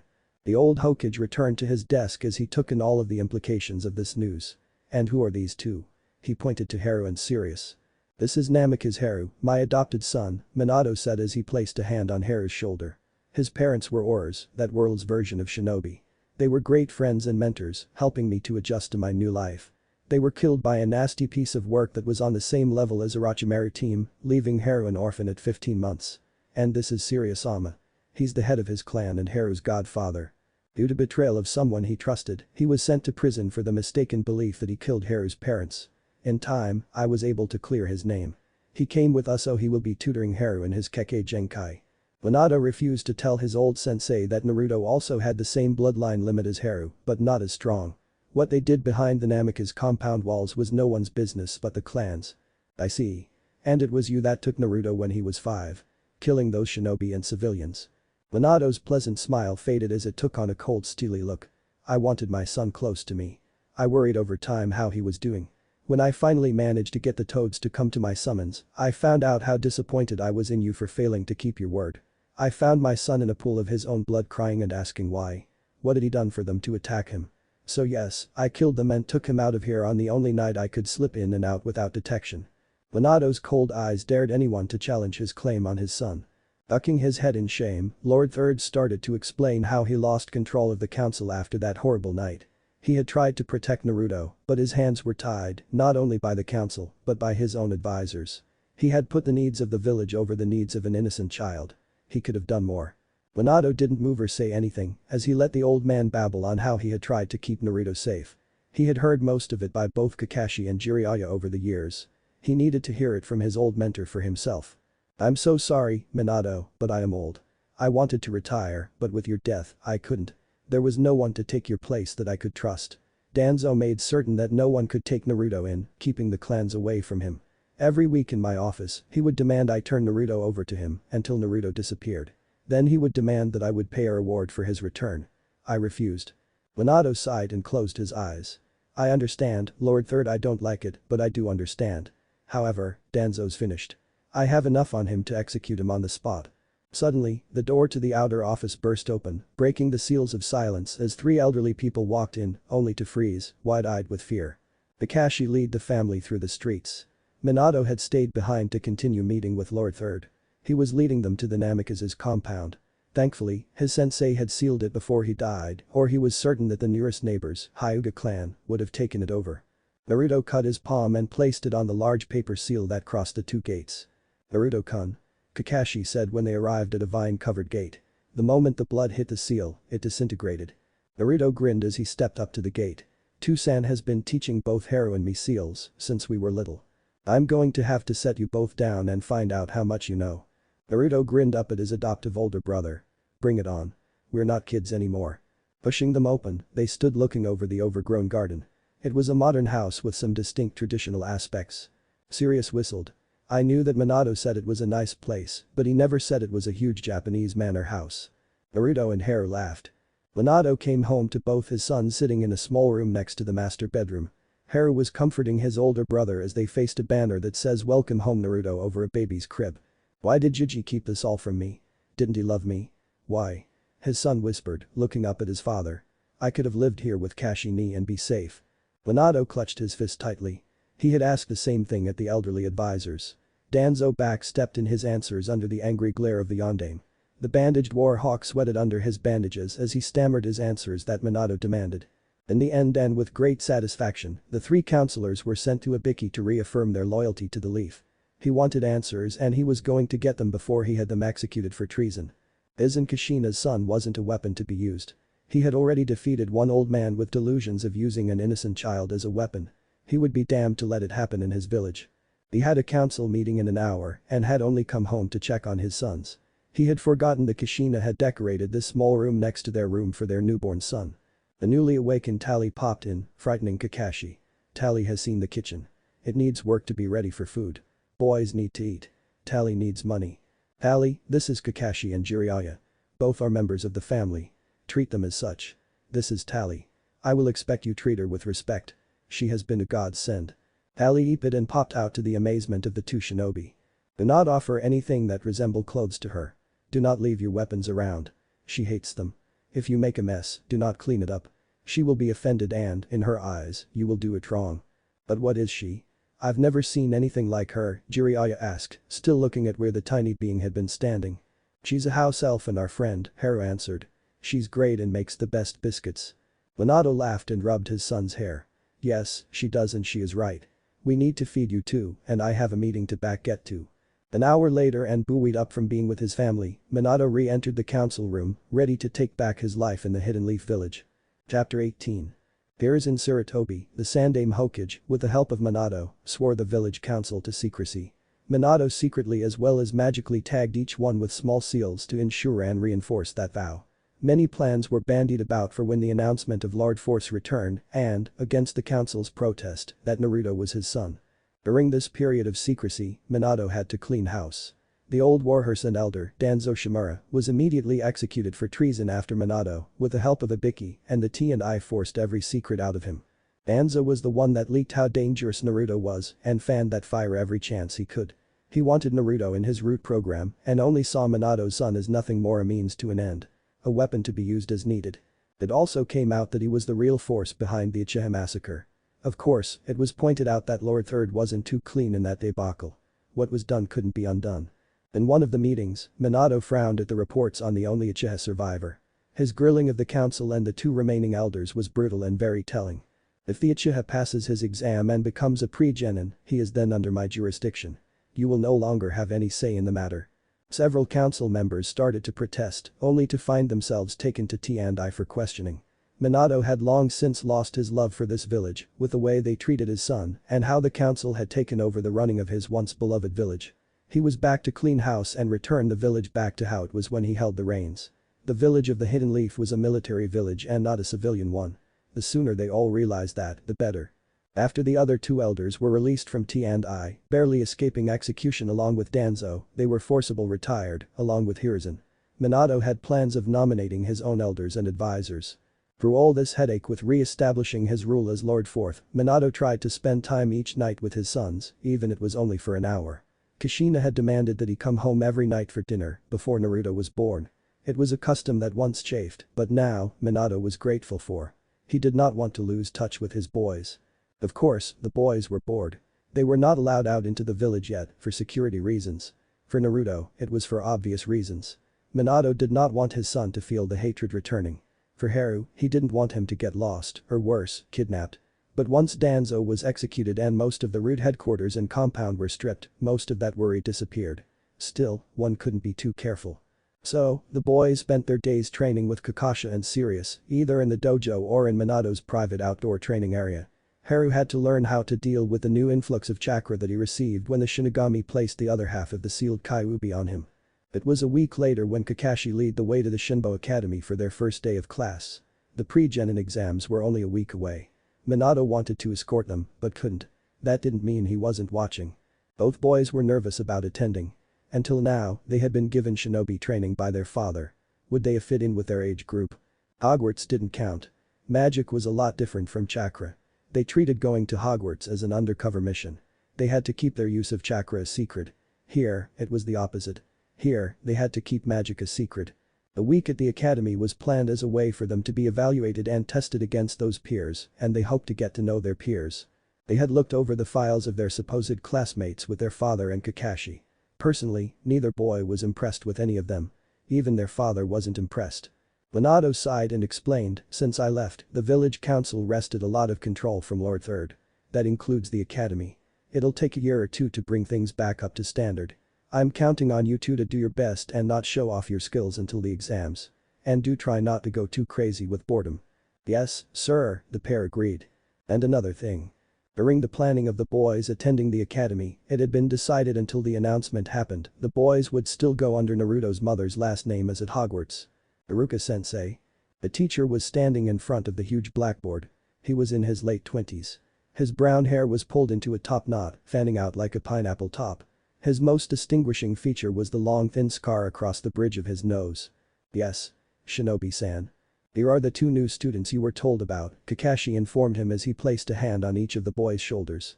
You should have received their folders. I have. Uzumaki, Haru and Naruto-san, right? Yes, sensei. Both boys exclaimed. Kakashi left them as the pair settled in their new environment. He wondered if he should feel sorry for the teachers. Naya. Let them find out for themselves. They were shinobi and should be looking beneath the underneath. Oh. 2 hours later, Haru sighed as he sat beside Naruto in class. So far this was boring. He already knew this stuff. This was more boring than sitting in Bin's class at Hogwarts. Suddenly, he heard a small tap and looked over at Naruto, who started to sign. Iruka-sensei's back was turned as Naruto let Haru know he was bored too. They had promised Toussaint not to cause trouble, but still this was so boring. When they left for lunch, both boys were ready to escape and do something more fun. Sitting under a nearby tree, they quietly contemplated what to do. The trio of boys their age came over and asked to join them. One had his hair pulled back making it look like a pineapple top. Nara, Shikamaru. Another was huge and was munching on a bag of chips. Akamichi, Choji. The last was a boy with 2 red triangles running down his cheeks with a small white pup resting on top of his wild hair. Inuzuka, Kiba. Naruto and Haru made room for them. Join us. So, lunch may not boring, after all. Troublesome. My 2 cents said I should get to know you. I can't figure out why. There seems nothing special about you. Although you seemed a bit bored. Haru shrugged. We know that stuff already. Our 2-cent has been preparing us for when we return to the village. Have a seat. So far, neither of Minato's boys had been too impressed with the school. They were being shown things that should have been learned last year and not just before the pre-genin exam. They were not impressed with their classmates, either. Most of the girls in class were fangirls, hanging off the Breedy Uchiha, who thought he was the end-all and be-all of nobility. The other boys in class were about beating up said Uchiha. There were a couple boys that seemed to not to want to be there. During lunch, Haru and Naruto made 3 new friends. Both boys were clan heirs, like the brothers. Haru also received additional the intel on who was who in class that wasn't in the report they had gone over the night before. Naruto told their new friends that both he and Haru grew up outside of the elemental nations and was very glad to be back in the village. They also informed them that Haru had been adopted as his parents were killed when he was just a baby and never knew them. Also, Haru's godfather was the only blood relation Haru had and that was why he came with them to the village. Nothing was mentioned about the family's Kekkei Genkai. Thankfully, there were laws as well as social etiquette against asking or demanding details about bloodline limits within the clans. The 5 boys formed the beginnings of a lasting friendship. By the time lunch was over, all the students were found outside for their practical lessons. Naruto shared a look at Haru and both shrugged. Maybe they wouldn't be so bored now. At least, there would be some action now. Oh. Mizuki-sensei fumed. How dare the little demon return? He remembered the village-wide celebration when it was thought the brat had disappeared all those years ago. Well, he'd fix that. He wasn't too clear on who the other boy was, but they seemed inseparable. Well, he would see about that. Didn't he know Uzumaki was dangerous? Well, he wasn't about to let the demon brat graduate and if he had to fail his little shadow, so be it. He failed to realize just who and what he was dealing with when it came to those 2 boys. The academy instructor was a poor imitation of what they had to deal with during their time at Hogwarts. The day of the announcement arrived and about time too, in both Naruto and Haru's mind. They were tired of the school. In fact, except for the trio of friends they met the first day, the school was beyond boring. Naruto was picked on constantly by the teachers and older students, and the teachers allowed it. Haru had enough of it. He was ready to start pranking, big time. He and Naruto, despite of their promise to their father, started a small campaign of pranks and sabotage of teachers' supplies in classrooms. Try as the older shinobi might, no one could pin the pranks on the boys. Only one of the teachers was impressed with the execution of the pranks. He had an idea who was doing them, but remained silent. Such skills needed to be encouraged. Iruka-sensei had been prepared to give the boys a chance to prove themselves in his class. He knew what Naruto was. It had been no secret. He had long since known of the boy's disappearance and had come to terms on how he felt about it. He also knew the difference between a storage scroll and a kunai. So, when he had caught the boys using Anbu sign language, he didn't say anything but wondered who had taught them. He also noticed that the boys were bored and had already knew that as he was teaching. Bored students were dangerous students. So, it didn't take a genius on who was doing the pranking. Minato was too busy taking control of the council and village to worry about his son's situation. When it finally happened that the academy was hit by several vicious pranks, the head of the academy complained. Minato did point out that infiltration was a shinobi skill. His comment was if the teachers could not catch whoever was pranking them, then they shouldn't be teaching. Maybe some extra field work is needed to regain their skills. Haru chuckled as he watched Naruto go against the class favorite Sasuke Uchiha. Honestly, the kid must be related to Malfoy with the way he strutted around. He did have some good skill as a student, but if he didn't lose his holier-than-thou attitude, he was going to get himself killed and his team as well. Owl, you nitwit. And you call yourself a teacher? Haru mused angrily. No one makes a fool of Naru and I time to up the scoring. He did a quick hand signal and a whispered word, and the teacher found himself slipping and falling, landing face down in a suddenly appearing patch of mud. No one had been paying any attention to Haru when he made the hand signal. Iruka-sensei tried to restore order over the laughter and catcalling of the students at the latest prank on a teacher. So, no one saw Naruto use a move that was a little beyond their supposed training. Both boys were silently thanking Uncle Sirius for that little move. The best part of that move was it could not be copied, as it had a magical element to it. The last Uchiha never saw it coming. One moment he was winning. The next, he was face down with the teacher in the mud. Of course, no one saw Haru added a bad luck jinx to the mix to both the Uchiha and Mizuki-sensei that would last at least 24 hours. Maybe that'd take some starch out of their attitudes. Oh. Chapter 19. Damn. What am I doing wrong? I just can't seem to fail the demon brat and his pathetic brother. Mizuki shouted at the empty classroom, throwing a kunai at the back wall where the pair of troublemakers usually sat. The class was over for the day and everyone had gone home. As the assistant instructor, he was just finishing up setting up the classroom for the next day's genin exams. But he could not understand why everything he has tried failed. Why did strange things always happen to him and him alone? Couldn't anyone see that the pair were not worthy of being shinobi? He had tried many things over the past week, from switching the written tests to mismatching their sparring partners, but strange things happened. In one instance, Iruka accidentally spilled ink all over a test he had given the demon brat that only a jonin could pass. Of course, Iruka politely apologized before replacing the test with the correct one. Another incident, Mizuki tried to place one of the larger and more brutal students to spar with a smaller Haku. Instead of winning, Mizuki, who had been refereeing, found himself kicked between the legs by a stray kick from the brute. Of course, the match was called and Mizuki had to see the medic. The small brat wasn't even hurt. Another time, the Inyazuka brat accidentally set fire to the desk that housed the finished unmarked tests and destroyed everything on said desk. If it wasn't for the dog brat's crazy mother who was the head of the Inyazuka clan, plus a member of the Shinobi Council, Mizuki would have expelled the feral brat and his little mutt too. What is happening to me? The last few days, nothing seemed to go right. He shouted, pulling at his hair. He stormed out of the classroom and headed for home. Of course, he didn't quite make it home unscathed. The next morning, the most important day of all, the gray-haired instructor overslept as his alarm didn't go off on time. His shower was cold. He couldn't get his coffee maker to work. Plus, his uniform was missing a couple of snaps. To save time, he took to the rooftops and nearly fell off one roof when he landed on some loose roof tiles. Then finally, when he thought he made it as he ran through the gates of the academy, he slipped and fell into a pile of dog poo and mud. Thus, he had been forced to return home to change and therefore was extremely late for class. Iruka was already passing out the written exams to the students when he finally made it to the classroom. Mizuki groaned. He knew he could not have done it last night in case Iruka would have noticed. And this morning, he was too late and didn't have time to switch the exams without getting caught. Well, there was always grading afterwards. The gray-haired instructor ended up spilling his much-looked-forward-to morning break coffee all over the headmaster in the staff room during the morning break. He had been ordered to run to the headmaster's house for a clean uniform as punishment. Of course, the headmaster's house was on the other side of the village. When he returned, lunch was almost over. Iruka had started grading as he was eating at his desk. The Uzumaki brothers' tests were already in the graded pile. Mizuki ground his teeth in frustration. There was still the practical part of the exams. The instructor gave a slow, feral smirk.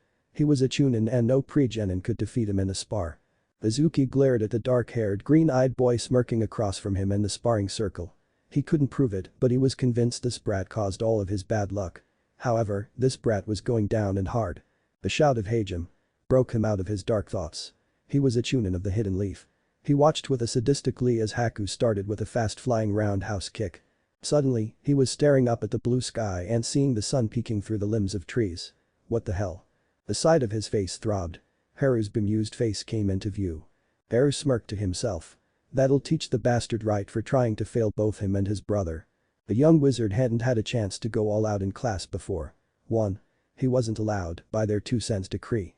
Since the first day, he and Naruto had noticed how weak their classmates were and adjusted their fighting stance accordingly. Any fool could see that Mizuki-sensei had it out for his brother since the first day. The man is supposed to be a shinobi and he couldn't hide his intent. baka. He had talked it over with Tusan and Kakashi Naichin on what he should do. Even with the bad luck Jinx Haru had cast the second day of class, the teacher just hadn't gotten the memo. He and his brother weren't to be messed with. At least, he had his father's permission to use the Jinx and nothing else. Winner, Haru. Mizuki-sensei, are you able to continue? Came the shocked voice of Iruka-sensei as he motioned out of the circle. The concerned teacher didn't see the evil grin on Haru's face as he returned to his brother's side, but many of their classmates did. Mizuki gave a groan as he covered the side of his face, sitting up. Was he able? Kami yes. He needed to put that demon brat in his place, once and for all. Oh. Minato, Kakashi and Sirius were standing in a nearby tree watching the tests. Sirius laughed at the fallen teacher.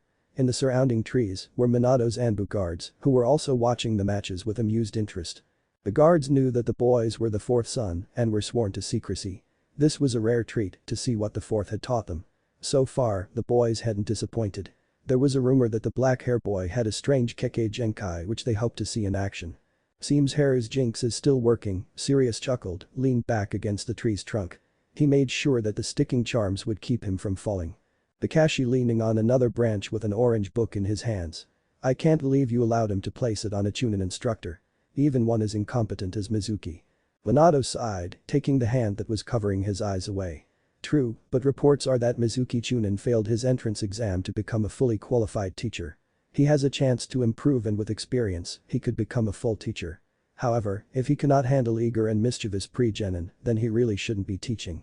Plus, according to my sons, Mizuki Chunin seems to want to sabotage their education.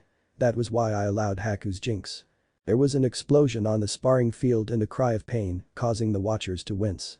If anyone can get under anyone's skin, it's Haru, Minato continued.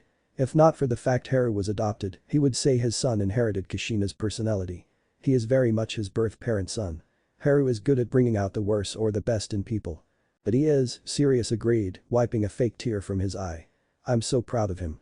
Suddenly, he winced as the gray-haired instructor once more found himself face down in the dirt. He didn't really pity the man from what the boys have been saying about him. This time, it wasn't clear if Mizuki-sensei lost on the student's own merit or if the jinx happened. It was easy to see that Mizuki-sensei was in for a miserable day. Kakashi just gave a soft HN as settled back against his tree, waiting for Naruto's turn. He trained with those boys and knew what they were capable of. He didn't feel sorry for the instructors if they failed to notice how much potential his little brothers had. Minato, too, was very proud of his boys.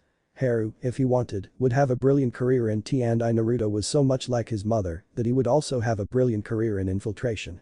However, with their magical bond and the Kyuubi, those careers that might be impossible. There was time to research the possibilities. Mizuki growled under his breath as both Uzumaki brats walked out the academy with their hit IA tied across their forehead. How? In class, neither brats displayed this level of competence. How was this possible? They had to have cheated.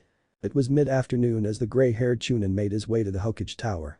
A special announcement was going to be made. His mind was still on how the brats passed their exam. They cheated somehow, and he was going to prove it. Somehow. He needed a plan to show them that the brats were not worthy to be shinobi. Unknown to Mizuki, the subjects of his ire were watching him with interest. Staring down at the frustrated instructor from a nearby rooftop, Naruto scowled. He really did want us to fail, didn't he? Haku nodded as he sat on the rim of the building. Why do you think I kept the jinx on him? There's no way I was going to let him fail us for whatever reason he has in that twisted mind of his. So how long are you going to keep the jinx on him? Came a voice from behind them. The two looked over to see Sirius and Kakashi coming closer to peer down at the irate instructor who seemed to be looking for someone.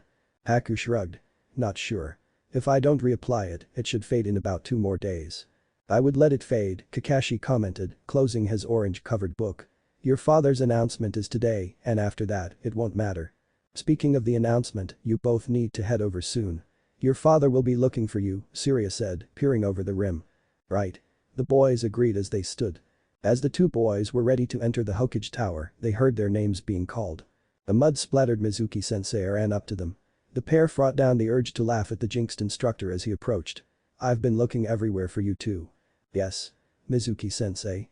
Naruto asked, giving Haku a sideway glance. I know you two passed your exams, but I have a challenge for you. If you do it, you'll be hailed as heroes. Haku frowned a bit. We're listening. Chapter 20. In the late afternoon sun, a crowd of civilians and shinobi gathered at the base of the tall red Hokage Tower. An important announcement was scheduled to be made. As the crowd waited, they began to speculate what it was that the Hokage was going to say. Meanwhile in the Hokage office, Minato, along with Hiruzen Tsurutobi, Lord Third, waited impatiently for his sons to arrive. They were late and from the rising tones, the crowd below the tower was getting antsy. Also in the office were all the heads of the clans. Although they had been let in for the announcement, the heads knew that the boys had been sitting for their genin exams, along with many of their heirs. Sometimes, it took a little longer to complete them. Suddenly, two small whirlwinds burst through the office door, causing the Anbu guards as well as the clan leaders to poise for an attack. When the dust settled, two boys stood before them. One was blonde and very loud, while the other was dark and mysterious. Those in the office who knew Kushina Uzumaki gasped at who could only be her son Naruto. His blonde hair and blue eyes were those of Minato, but the boy had her cheeky grin. The other boy had black hair and bright green eyes, but he too had Kushina's cheeky grin. Naruto was dressed in his favorite colors orange and blue, while his brother Haru was dressed in black and green. On both boys' foreheads were brand new hit I-8. "Where have you two been?" Minato demanded. The boys, a bit disheveled, glanced at each other as if a silent conversation was being held. Haru gave a quick hand signal. "Discovered treason plot. Can these, here, be trusted?" All the adults that knew Anbu hand signals froze for a moment. Minato, rarely unflappable, paused, then signaled back. "Yes." Verbal report. Those that knew the signals looked worried. Haru and Naruto exchanged another look before Haru explained how they had been approached by the assistant instructor Mizuki and asked if they wanted extra credit. He wanted them to steal the forbidden scroll in the Hokage vault while everyone was involved in the announcement. "He wants us to meet him if we don't get caught in an hour near Area 44, Haru finished. "Oh, he does he?" their father asked. "So, he's not going to be here for the announcement?" "No, Tusan," Naruto spoke up. "I have a couple of clones following him." He left and is now heading to his apartment, packing. He muttered something about his due and not being appreciated and finally getting rid of the demon brats. He also mentioned someone Irachi or something like that. "I see. Good work, boys." Minato beamed at his sons as there was a low grumbling between the heads. "Minato, can they be trusted?" asked one of the Anbu. "Both boys are perfect for infiltration and information gathering. I hope to be able to separate them when they make Chunin." Haru to apprentice under Ibiki and Naruto in trapping and infiltration. Although, he is also good as a frontline brawler. Until then, they must stay on the same genin team. "That good, huh?" asked some feral-looking woman with a huge wolf-like dog at her side and head of the Inizuka clan. "What about?" "My sons know their past and who their parents were. Naruto and Haru know about the Kyuubi." The clan leaders straightened and looked at the boys with new interest. Minato and Sirius were unsure about how the magical bond the boys shared would fare upon separating them before they turned 15. Magical bonds could be tricky if handled wrong. For now, until they reached Chunin, they would remain on the same team. "Do you think that is wise to send them against a seasoned Chunin?" asked Hiashi Hyuga, the head of the Hyuga clan. "Mizuki team is no match for us, sir," Haru replied as Kakashi gave a snort, drawing everyone's attention. "I can barely keep up with them," he explained, "as I taught them everything I could for their age and strength. I would say this Chunin is underestimating these two. Plus, is he still under your Keki Genkai?" There was a gasp of surprise as Haru giggled and nodded. Naruto grinned and agreed as well. Kakashi snorted and shook his head. They won't have any trouble. The plan was quickly hatched. Kakashi and an Anbu squad would follow both boys to the meeting. Naruto hinged a clone to look like the huge forbidden scroll. 2 clones would remain behind to act like the boys, as the real boys would apprehend Mizuki in the act. An alarm would be sounded at the end of the announcement, alerting the traitor that the boys had been spotted, stealing. Sirius, then, took the 2 boys and clones to a corner of the office to straighten their attire, as Minato and Lord Third with their Anbu escorts walked out onto the balcony courtyard that was adjacent to the office. The clan heads followed after. Sirius and the boys stayed in the background until they would be called up by their father. The real boys flashed each other with a devilish grin as they slipped out of the tower. The game was afoot. Mizuki never realized he was being followed. The bad luck jinx still caused him several unforeseen accidents. He would kill the demon brat, then blame it on the brother before leaving this pathetic village and join Orochimaru. He was certain he would be well rewarded. All he had to do was wait.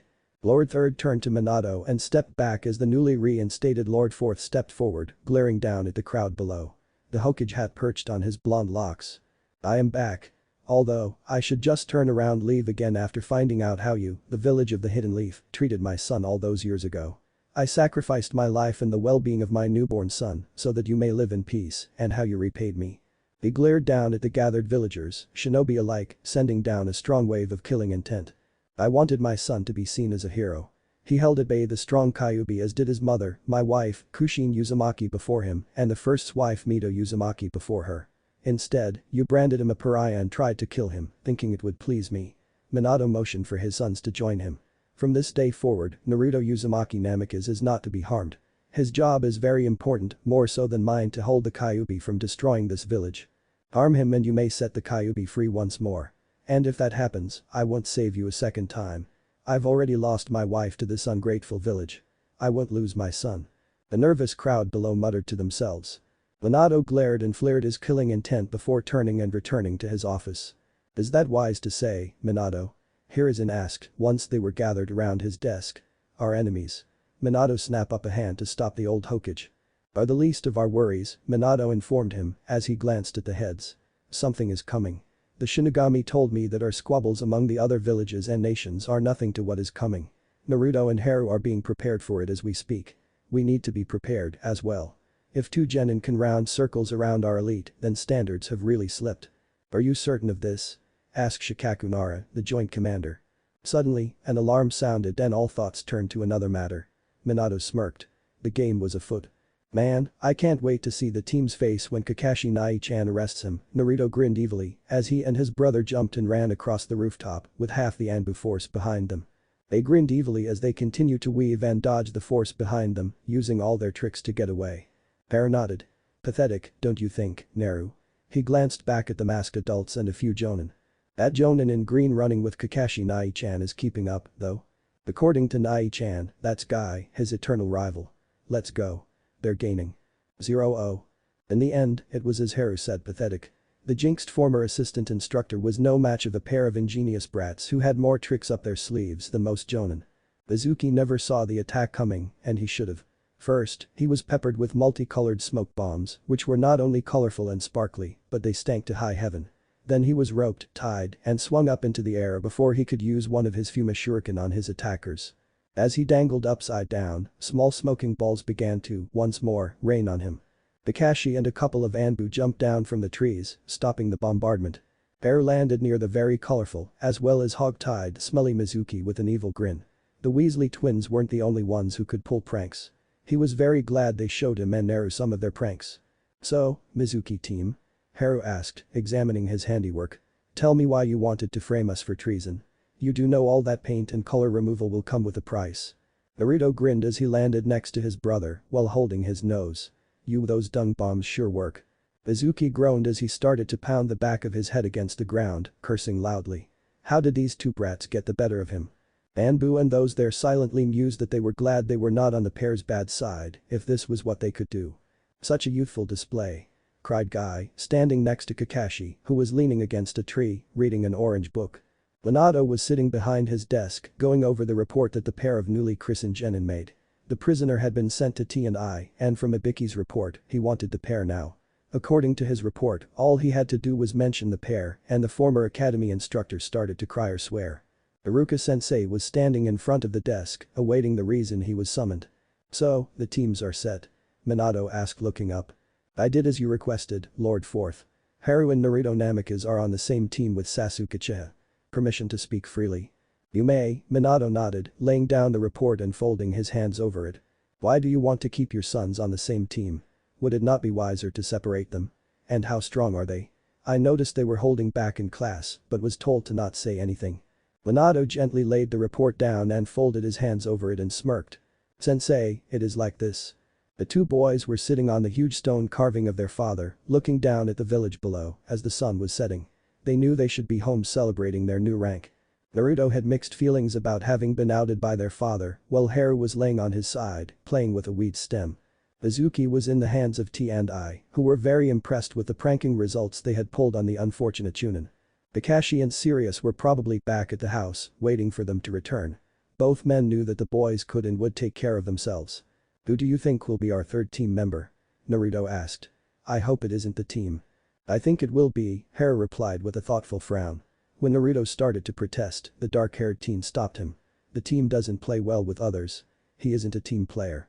He's too bent on avenging his clan. We are the only ones that can match him, physically. "How right you are," came Kakashi's voice behind them. "Come on, you two. Your father's heading home and sent me to find you two." Air stood, brushing off the dirt from his knees. "Well, whatever happens, we can handle him, right Nai-chan?" Kakashi gave a slight nod before disappearing with a flicker. Haru and Naruto glanced at each other and shouted. "Race ya. What if Naruto finds Minato in Harry Potter?" End here, and thanks for watching my video till the end.